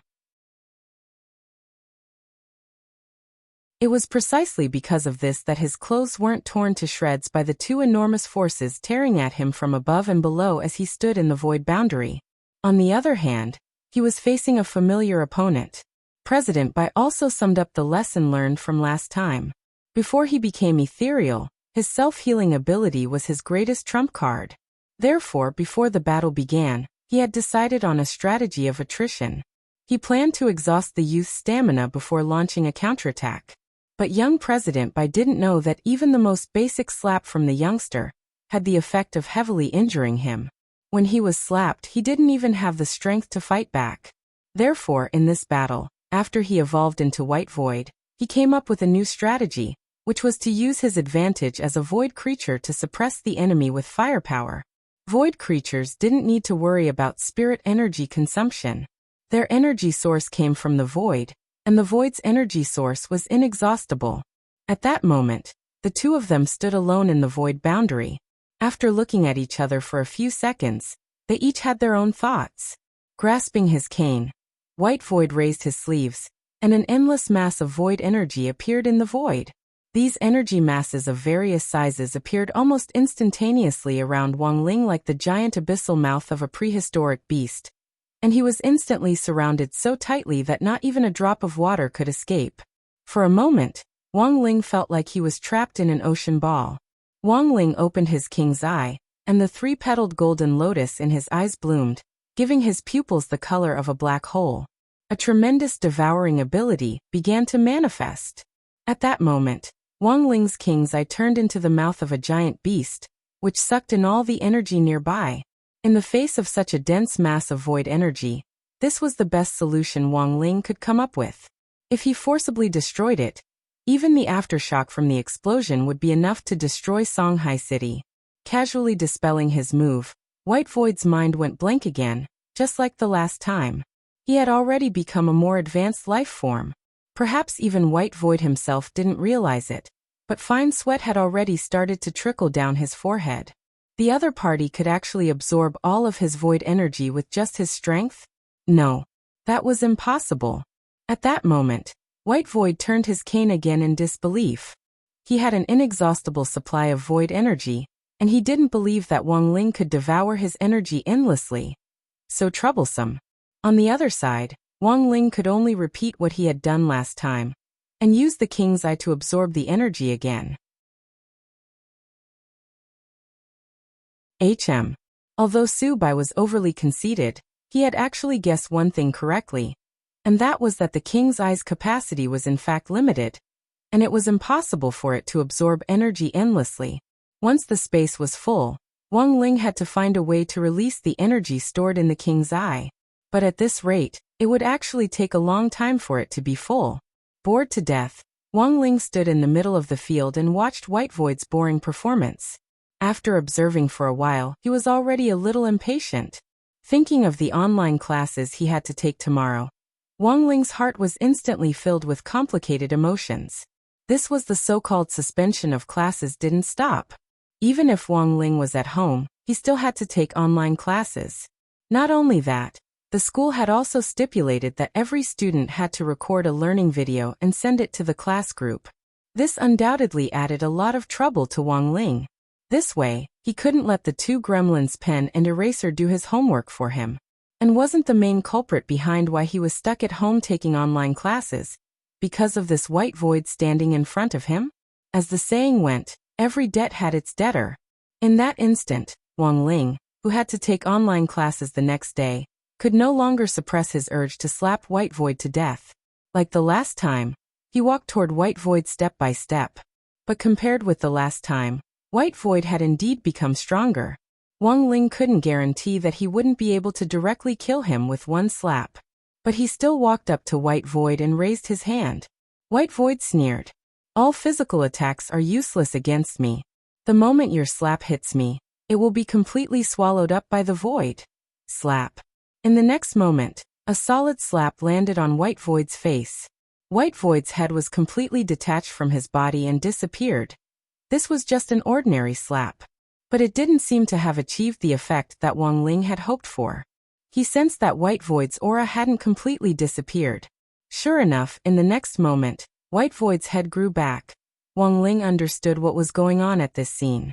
It turned out that the head wasn't a vital point. It looked like he would have to change his next slap. The error-free chapter of the daily life of the Immortal King will continue to be updated on Green Bean. There are no advertisements on the site, so please bookmark and recommend Green Bean. If you like the daily life of the Immortal King, please bookmark. The daily life of the Immortal King Green Bean updates the fastest.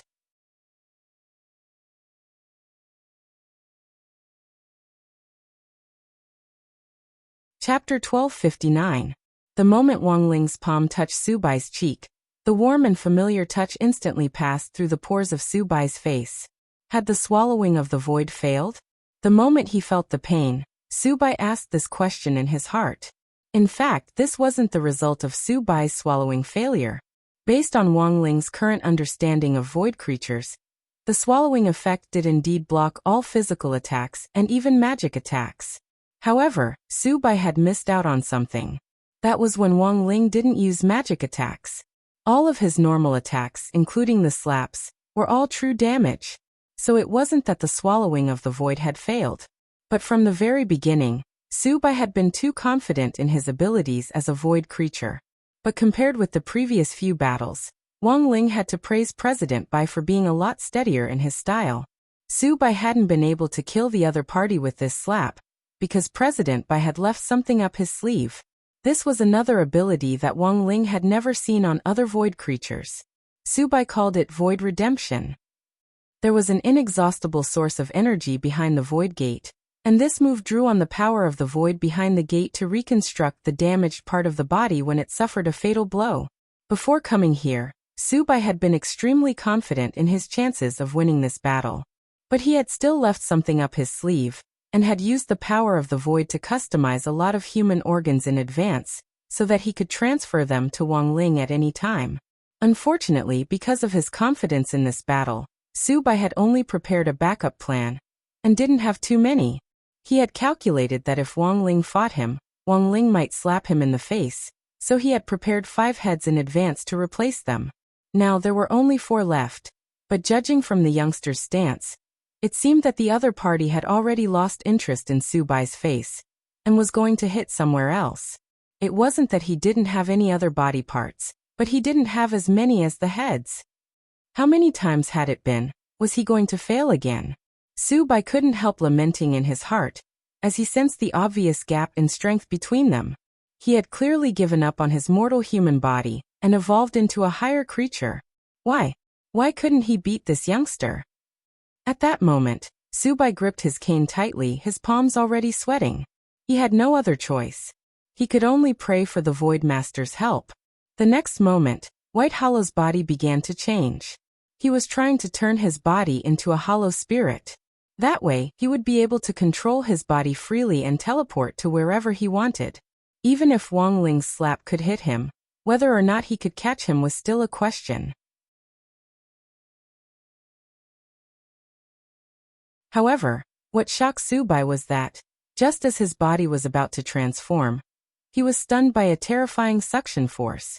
Wang Ling's eyes again. That pair of eyes that seemed to be able to see through everything, penetrate the eternal night, and see through the boundless universe. The terrifying power of suction had the power to separate the false from the true. Su Bai's body froze on the spot. No form existed in front of the king's eye. In fact, all of this was Su Bai's own doing. He had become an ethereal. However, in order to sneak into the human world, he invaded someone else's body. Perhaps he was plotting his own grand plan. But as an ethereal, they had already become superior creatures without a physical body. Invading a human's body again, and merging with it was an act of lowering their status. Su Bai had thought that he could freely switch between a human and an ethereal body. But he had miscalculated again. The power of the king's eye. Damn it, it shouldn't be like this, it shouldn't be like this. Su Bai's heart began to break down. Every time this youngster dealt with him, he would come up with some new tricks that Su Bai didn't even know about. Each time, he didn't have the most comprehensive information.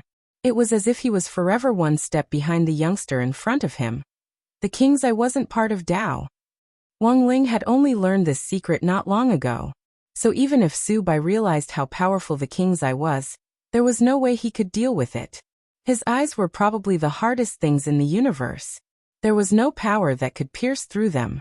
Thus, Wang Ling wasn't worried at all about exposing the king's eye in front of Su Bai.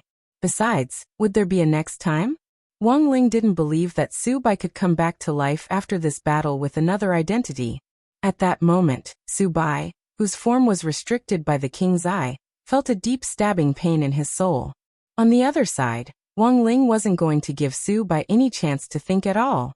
His second palm was aimed at Su Bai's crotch, and he directly smashed the lower half of Su Bai's body, which was also an extremely fatal part. Wang Ling, don't look down on me. The battle isn't over yet. Su Bai suddenly roared at that moment. There was unwillingness and anger in this roar, but Wang Ling felt that it was more likely a sense of despair after a broken jar. Su Bai didn't have many organs left in his other body parts. Su Bai swiftly reacted to Wang Ling's second palm strike. Before Wang Ling's palm landed, he swiftly turned his face toward Wang Ling. Wang Ling marveled at Su Bai's operation. He had actually taken the initiative to use his face to block the knife for the other parts of his body. And so, after the second palm, he knew that there were only 3 white skulls left in his inventory. After his head was restored, Wang Ling realized that Su Bai was actually smiling at him. Wang Ling had clearly destroyed Su Bai twice already, but the other party was actually smiling like a victor.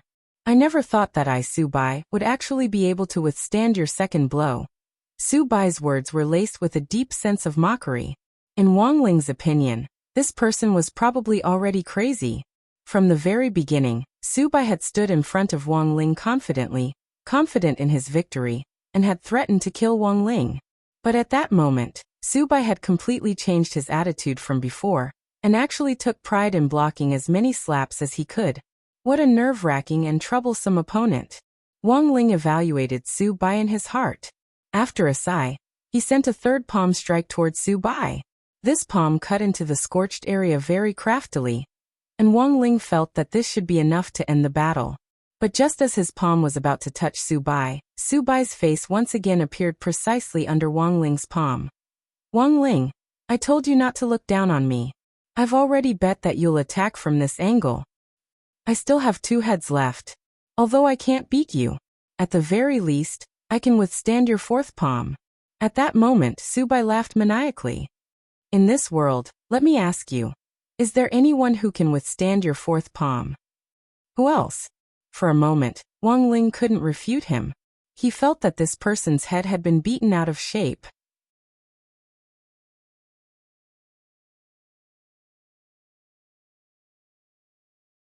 Chapter 1260. At that moment, Su Bai still had 2 heads left. For Su Bai, these were his last 2 lives. If he could block the next 2 blows, then he might become the man who had been slapped the most by Wang Ling. On the other side, Wang Ling's mood was particularly complicated when he delivered his 4th palm strike. He thought that this was probably how an adult's heart broke down. As a cultivator, had Baizhi worked hard enough? He was afraid so. In pursuit of a higher realm, he had once cultivated painstakingly for 1,000 years. In pursuit of a higher realm, he hadn't hesitated to betray and kill the boss who had supported him. In pursuit of a higher realm, he had even decided not to be human, and had completely dedicated his soul to the void. But what had he gotten in return? Baizhi. At that moment, Wang Ling carefully pondered President Bai's real name. Indeed, in Wang Ling's view, all of this had been a waste of effort. Evil people would be tormented by evil people. In Wang Ling's view, President Bai's fate had actually been decided a long time ago. In history, no matter how high the cultivation level of any cultivator who committed crimes was, their final outcome was not much better. There is reincarnation in heavenly Tao. Who will the heavens spare? This wasn't just a saying. Those cultivators who committed evil deeds would eventually be devoured by the evil deeds they had committed. Wang Ling didn't intend to give Su Bai another chance to deliver a 5th palm strike. His face was still expressionless when he delivered his 4th palm strike. What Su Bai didn't expect was that just as he was calculating which part of his body Wang Ling's palm would land on, Wang Ling's palm, which was about to reach him, instantly became enormous.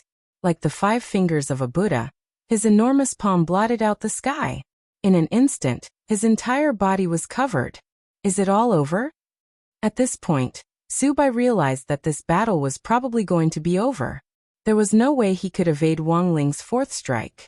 He had clearly tried so hard, but he already couldn't escape death. It was over. Boom. The palm fell. President Bai, who had challenged Wang Ling again after advancing into Su Bai, was completely destroyed. Wang Ling's 4th palm strike wasn't an ordinary one. He had combined dozens of heavenly Dao spells, and even used Fate Dao and Divine Dao. His physical body and soul had suffered a huge blow. All of this was to ensure that President Bai was completely eliminated, and that there was no possibility of him being resurrected. Wang Ling's palm didn't just eliminate President Bai in front of him, because it had fused with the power of Fate Dao. Even President Bai from the other parallel worlds had been completely destroyed. From now on, Baizhi no longer existed in this world. After the battle, Wang Ling sighed to himself. After the incident with President Bai, he felt that he had gained a lot of inspiration. There was nothing wrong with a person working hard to make himself better. However, in order to make oneself better, one must build on the foundation of one's own efforts. Sacrificing the happiness of others to make oneself better was not called hard work, but a sin. Wang Ling sighed. He turned around and prepared to step out of the void boundary. But at that moment, Wang Ling suddenly noticed something he had overlooked. The situation was not as simple as he had imagined. Baizhi had been completely destroyed by him. Regardless of whether he was a church or an earthling, he no longer existed. Logically speaking, after Wang Ling had eliminated Baizhi, the void boundary he was in should have been automatically lifted. But the void boundary in front of him still showed no signs of collapsing. Even after death, can the void boundary still be preserved? Wang Ling was secretly amazed at how troublesome these void creatures were. Fortunately, he had been the one fighting Su Bai just now. If it had been anyone else, even if they had the ability to get rid of Su Bai, Wang Ling might not have been able to get out of this void boundary. So here was the problem in front of Wang Ling now. How to deal with this void boundary was a huge problem. The void boundary was a kind of domain ability of the void creatures. Since it was a domain ability, it definitely had something to do with the world behind the void gate. There's no other way. At that moment, Wang Ling frowned inwardly. If this thing was directly destroyed, it would probably create a very terrifying spatial tide, which would be similar to a black hole swallowing everything up. This would cause massive damage to the city he lived in. For now, Wang Ling's idea was to send this void boundary back to where it belonged, to its own place to go. At that moment, Wang Ling raised his sword fingers and silently recited a spell. In less than a few seconds, a huge teleportation formation was completed. This was one of the branches of the heavenly Dao spell, Great Transmission Spell. Return spell, which could return anything to its original owner, or even the world. Gu Xuanji should be very familiar with this spell. It was one of the spells required to cultivate as a keeper of order, and was usually used mainly to correct some space-time distortions. When space-time distortions took place, the creatures of many worlds would be teleported to and fro. Some people would see strange spirit beasts, vegetation, and even extraterrestrial creatures that had never appeared in their own world. Some of these phenomena might not be an illusion. 30 seconds later, the transmission began. It was accompanied by a golden beam of transmission light that pierced the sky. Wang Ling directly disappeared from Songhai City, along with the void boundary that Su Bai had left behind. The unknown black ball of spirit power in number 60 high has disappeared. At that moment, a police officer who had been evacuating the nearby crowd said in a frightened voice, "With the void boundary gone, that tremendous sense of oppression also disappeared. The crisis had been averted." Some of the police officers hugged each other, while others directly collapsed to the ground in exhaustion. Although the pressure inside Su Bai's void boundary was the greatest, the pressure radiating from the outside was still very strong. Golden core cultivators working in such an environment could have a nervous breakdown at any time. But the more dangerous it was, the more they had to step forward. This was their duty. It was also their mission to protect the lives and property of all cultivators. Good job, everyone. Good job, everyone who went against the flow. As the temporary commander, Audiobook encouraged all the police officers who had bravely stepped forward. Looking in the direction of number 60 high school, which had already been completely reduced to ruins, he felt a little complicated. It had already been completely demolished. It looked like the construction team would be able to move in tomorrow and build a new school building, a new sports field, a new gymnasium, and the newest spirit gathering array. But Audiobook was also a little puzzled. The void boundary had indeed disappeared. Where had his Shifu gone? Meanwhile, elsewhere, when Wang Ling opened his eyes, he was already in a world full of light. This is... Wang Ling looked around expressionlessly. If his guess was right, he had probably been teleported along with the void boundary. Both of them had been teleported back to the world of the void. "Was it you who killed Su Bai?" At that moment, a deep and hollow voice rang out in the world. "You are?" Wang Ling had no respect at all. "I am your great master of the void," the voice replied. Wang Ling.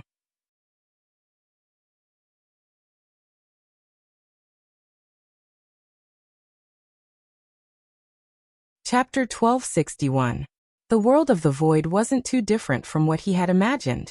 It was somewhat similar to the God realm, but there were differences. The God world was also a glorious and beautiful scene. However, the only difference from the void world was that it had dense vegetation. Gods, when they had nothing better to do, liked to take care of some flowers and plants. Actually, this was very normal. However, there was nothing in the void world. It could almost be described as a blank space. Wang Ling recalled what the Sun Spirit had said to him before. Behind the void gate is nothing but emptiness. Now Wang Ling suddenly understood what on earth this meant. He could sense that there were countless ethereal spirits floating around in the air, invisible to the naked eye. They were like mayflies in the depths of the sea. Even though they were densely packed, they seemed unusually small in comparison to the entire world. This is the void world. How is it? Are you tempted? At that moment, the Lord of the Void's words interrupted his train of thought. Wang Ling wasn't in a hurry to act. Even though the Void Master's tone made him feel uncomfortable, he didn't care. What was more, it had never been in his nature to make the first move. Never make the first move. This was one of the rules of the Cathayan military. After all, they had only just met, and the other party had not done anything to him. It seemed a little too overbearing to kill him. Join the void, become a citizen of the void, and you will be able to enjoy the taste of the pinnacle. The Void Lord continued. You can enjoy the lives of everyone here. You can even rule over your own world. Wang Ling was puzzled. The Void Master replied. It's mainly about thinking. The minds of the people behind the void gate are all connected. This time, Wang Ling understood. It seemed that the spiritual life of the ethereal church was entirely reliant on fantasy. That's a little low. In any case, it was all fantasy. Wouldn't it be better to find a book to read? At this point, he didn't plan to stay any longer. He had thought that the Void Master would be very capable, but it turned out that he was just a king of lust. Wang Ling cast a spell with his hands, intending to use the return spell to bring himself back to his original world. To Wang Ling's surprise, the Lord of the Void had no intention of stopping them. In fact, it was the Void Master who had saved his life. It was just that before Wang Ling left, he left 2 words for him. I know that the imaginary world you think doesn't really exist. But have you ever thought that perhaps living itself is the greatest fantasy? These were the first words the Lord of the Void had left Wang Ling. Then he said, "You've indeed killed White Void." The emptiness of the real world no longer existed. But this king wants to remind you that the emptiness in your imagination, you will never be able to destroy it. As soon as he finished speaking, Wang Ling's figure completely disappeared from the world of nothingness. After a few more minutes, the Void Lord's voice came from the silent void world again. What a shocking power. It took him a few minutes to compose himself. There was a reason why Subai lost. Even the Master of the Void was afraid of this terrifying pressure. "I am your great Master of the Void," he had said at the very beginning. In fact, when the Void Lord said this, he already knew. After saying that, there was a 50% chance that the youth in front of him would slap him to death. But for the sake of his dignity as a king, the Void Master braced himself and tried. Luckily, Wang Ling wasn't angered by what he had said. At that time, the Void Master had sighed in his heart. After all, this was a man who had undergone 9 years of compulsory education. His character was indeed different. "Great Lord, are we just going to let him go like this?" At that moment, the voices of the other spirits came from the side. "That's all I have to say. That's enough." The Void Master shook his head. The truth was clear. There was nothing he could do to stop Wang Ling from leaving. Furthermore, the Void Master knew very well. There was only one person who could ignore the Void Gate and freely enter and exit the Void World by himself. It wasn't wrong for White Void to die at the hands of such a person. "Are we going to be defeated?" Nearby, many ethereal beings asked. The last 2 sentences I left him said it all. The Void Master was silent for a moment, then said, "We can't stop White Void from dying, nor can we stop him from obstructing our operation." At this point, it seemed that the plan to invade the Void had completely failed with White Void's death. But just as all the spirits were feeling disappointed, the Void Master said, "Failure is only temporary. Even if we can't find the Son of the Void in the short term, they will eventually become citizens of the Void and return to the Void." After Wang Ling returned from the world of the Void, the ethereal spirits that had already invaded the human body began to leave the human body in various forms. Perhaps they were still wandering around Earth and couldn't return to the world of the Void. But Wang Ling knew that this was the Void Master's way of showing weakness. He remembered what the Void Master had told him before he had left the world of the Void. Wang Ling couldn't help but ponder the profound meaning behind these words. White Void in the fantasy world. For some reason, Wang Ling had a bad feeling about this. He used the many great Tao in his body to sense it, and once again confirmed that White Void had completely disappeared. In this world and other worlds, the emptiness of all the worlds no longer existed. But Wang Ling was particularly concerned about the Void Master's words. When he got home, it was already the early morning of Friday, the 25th. Wang Ling received a message from Audiobook. "Shifu, the cultivators who were diagnosed as having been invaded by the spirits have really returned to normal. As expected of Shifu, this time, it could be said that the creatures of the Void have been completely defeated. Also, you don't have to worry about number 60 high school. The construction team will arrive this morning, and the construction will be completed in 3 days. Classes will start next Monday." Wang Ling was extremely calm when he read this message. There was no doubt that Audiobook had rendered meritorious service again. In the future, Audiobook's personal achievements would be added to the list. History would call it the night of 112,660 high school's demolition. Following the retreat of the creatures of the void, the tense situation at the headquarters also subsided, and grenade-throwing senior immortal was released. Later, Wang Ling heard that General Yi had indeed been invaded by the creatures of the void. Fortunately, the spirits had retreated in time, allowing General Yi to return to normal. If they had been any later, the head of state might have already given the order to kill them. Everything seemed to have been resolved satisfactorily, but Wang Ling still felt that he had missed something. That morning, Wang Ling received a message from the class group chat. It was said that Lotus Sun had suddenly fallen seriously ill. Furthermore, she had already been sent to the ICU. The error-free chapter of the daily life of the Immortal King will continue to be updated on Green Bean. There are no advertisements on the site, so please bookmark and recommend Green Bean. If you like the daily life of the Immortal King, please bookmark. The daily life of the Immortal King, Green Bean updates the fastest.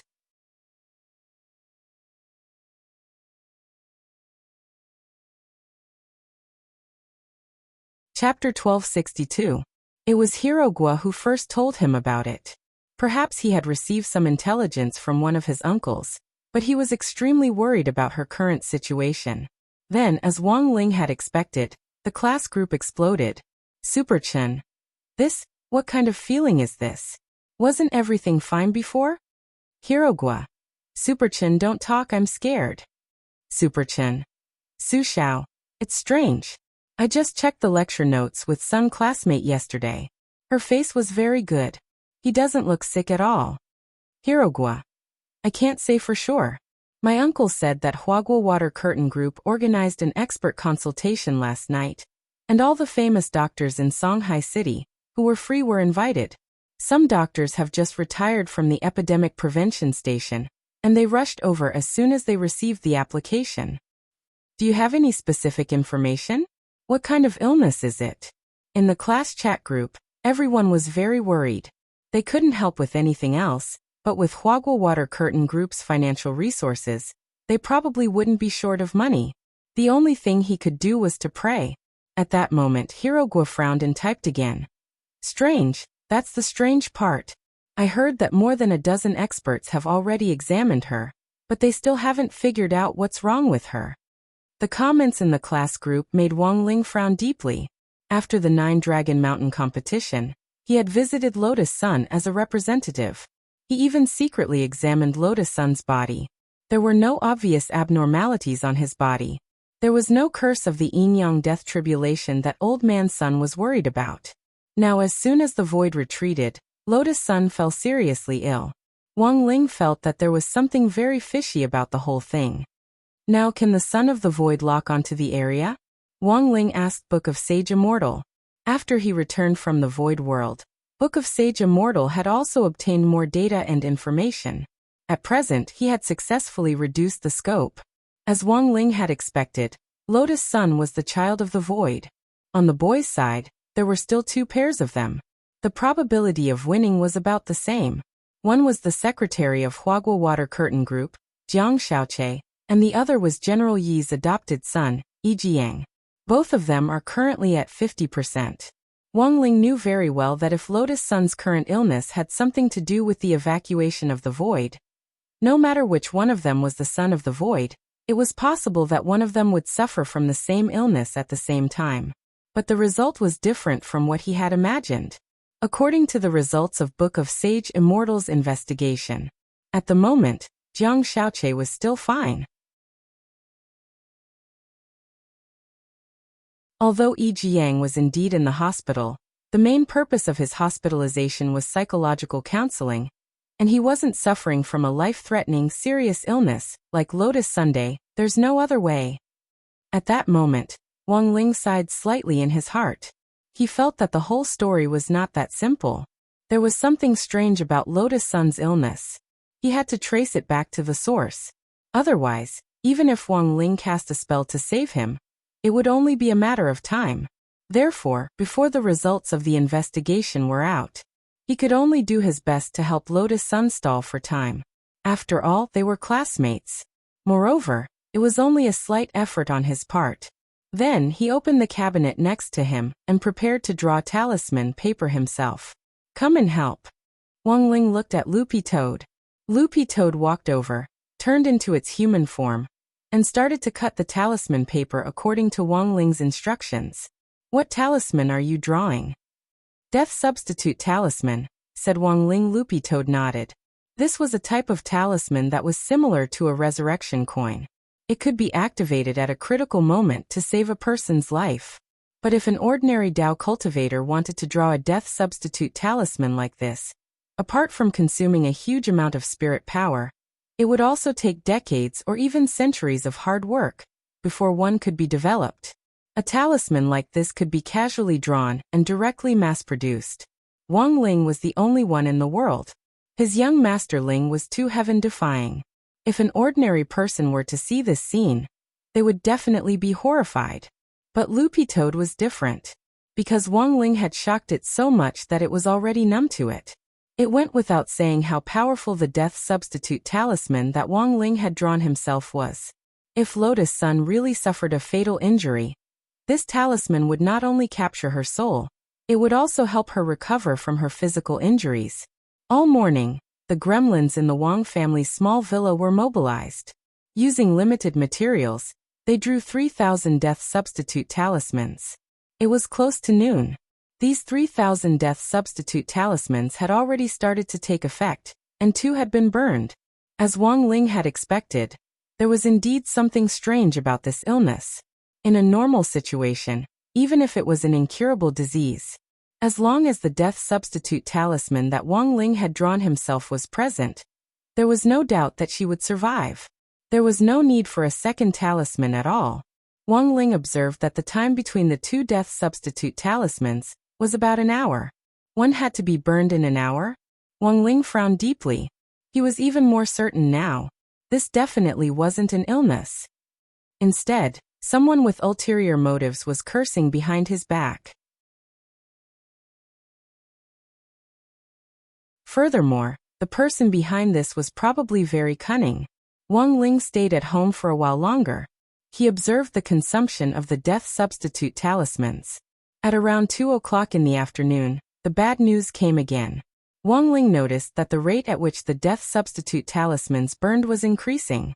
Previously, 1 talisman had been used every hour, but now it was used every 50 minutes. Looking at this growth rate, the consumption of the death substitute talismans would only get faster and faster. This was the reason why he had stayed at home to observe. There was actually a curse in this world that could adapt to his death substitute talismans. Wang Ling was utterly astonished. It seemed that for the time being, he couldn't get away to investigate the matter in detail. He had to draw the death substitute talismans himself. Otherwise, Lotus Sun's life would be in danger. Wang Ling quickly called Grenade-Throwing Senior Immortal. One was to have Grenade-Throwing Senior Immortal go to the hospital on his behalf to investigate the situation. Wang Ling still had a king's eye in Grenade-Throwing Senior Immortal's hands, so even if he didn't go there himself, he might still be able to find some clues. The second thing was to have Battle Sect provide him with the materials to make the talismans. Although Wang Ling could mass-produce the death substitute talismans, the consumption of materials was enormous. Wang Ling had already used up all the stock in his drawer. Furthermore, the materials he had bought were the cheapest ones on the market. With Battle Sect's resources, the higher the quality of the materials, the higher the strength of the talismans would naturally be. Brother Ling, should I give my soul suppression ring to classmate Lotus Sun? Grenade-Throwing Senior Immortal suddenly asked. No, that won't work, Wang Ling replied. Although the soul suppression ring also had the effect of resurrection, it couldn't be used in a situation where someone was cursed to death. To trigger the soul suppression ring's effect, the person's body had to be fatally injured. He couldn't just give the ring to Lotus Sun, and then send an executioner to stab her when he saw that she was about to die, so that she would be stabbed and come back to life at the same time. That was too cruel. Will he eventually return to the void? After the call with Grenade-Throwing Senior Immortal, Wang Ling recalled what the Lord of the Void had said. These words didn't provoke Wang Ling. Instead, he felt a little excited. In fact, he was a little excited. It looked like the Lord of the Void was challenging him. In all his years, this was the first time that a creature had questioned his ability. The Lord of the Void thought that he didn't have the ability to stop the Son of the Void from returning to the Void world. But it was still unknown who would emerge victorious. You're tuning in to the Li Mei's Wuxia Whispers YouTube channel.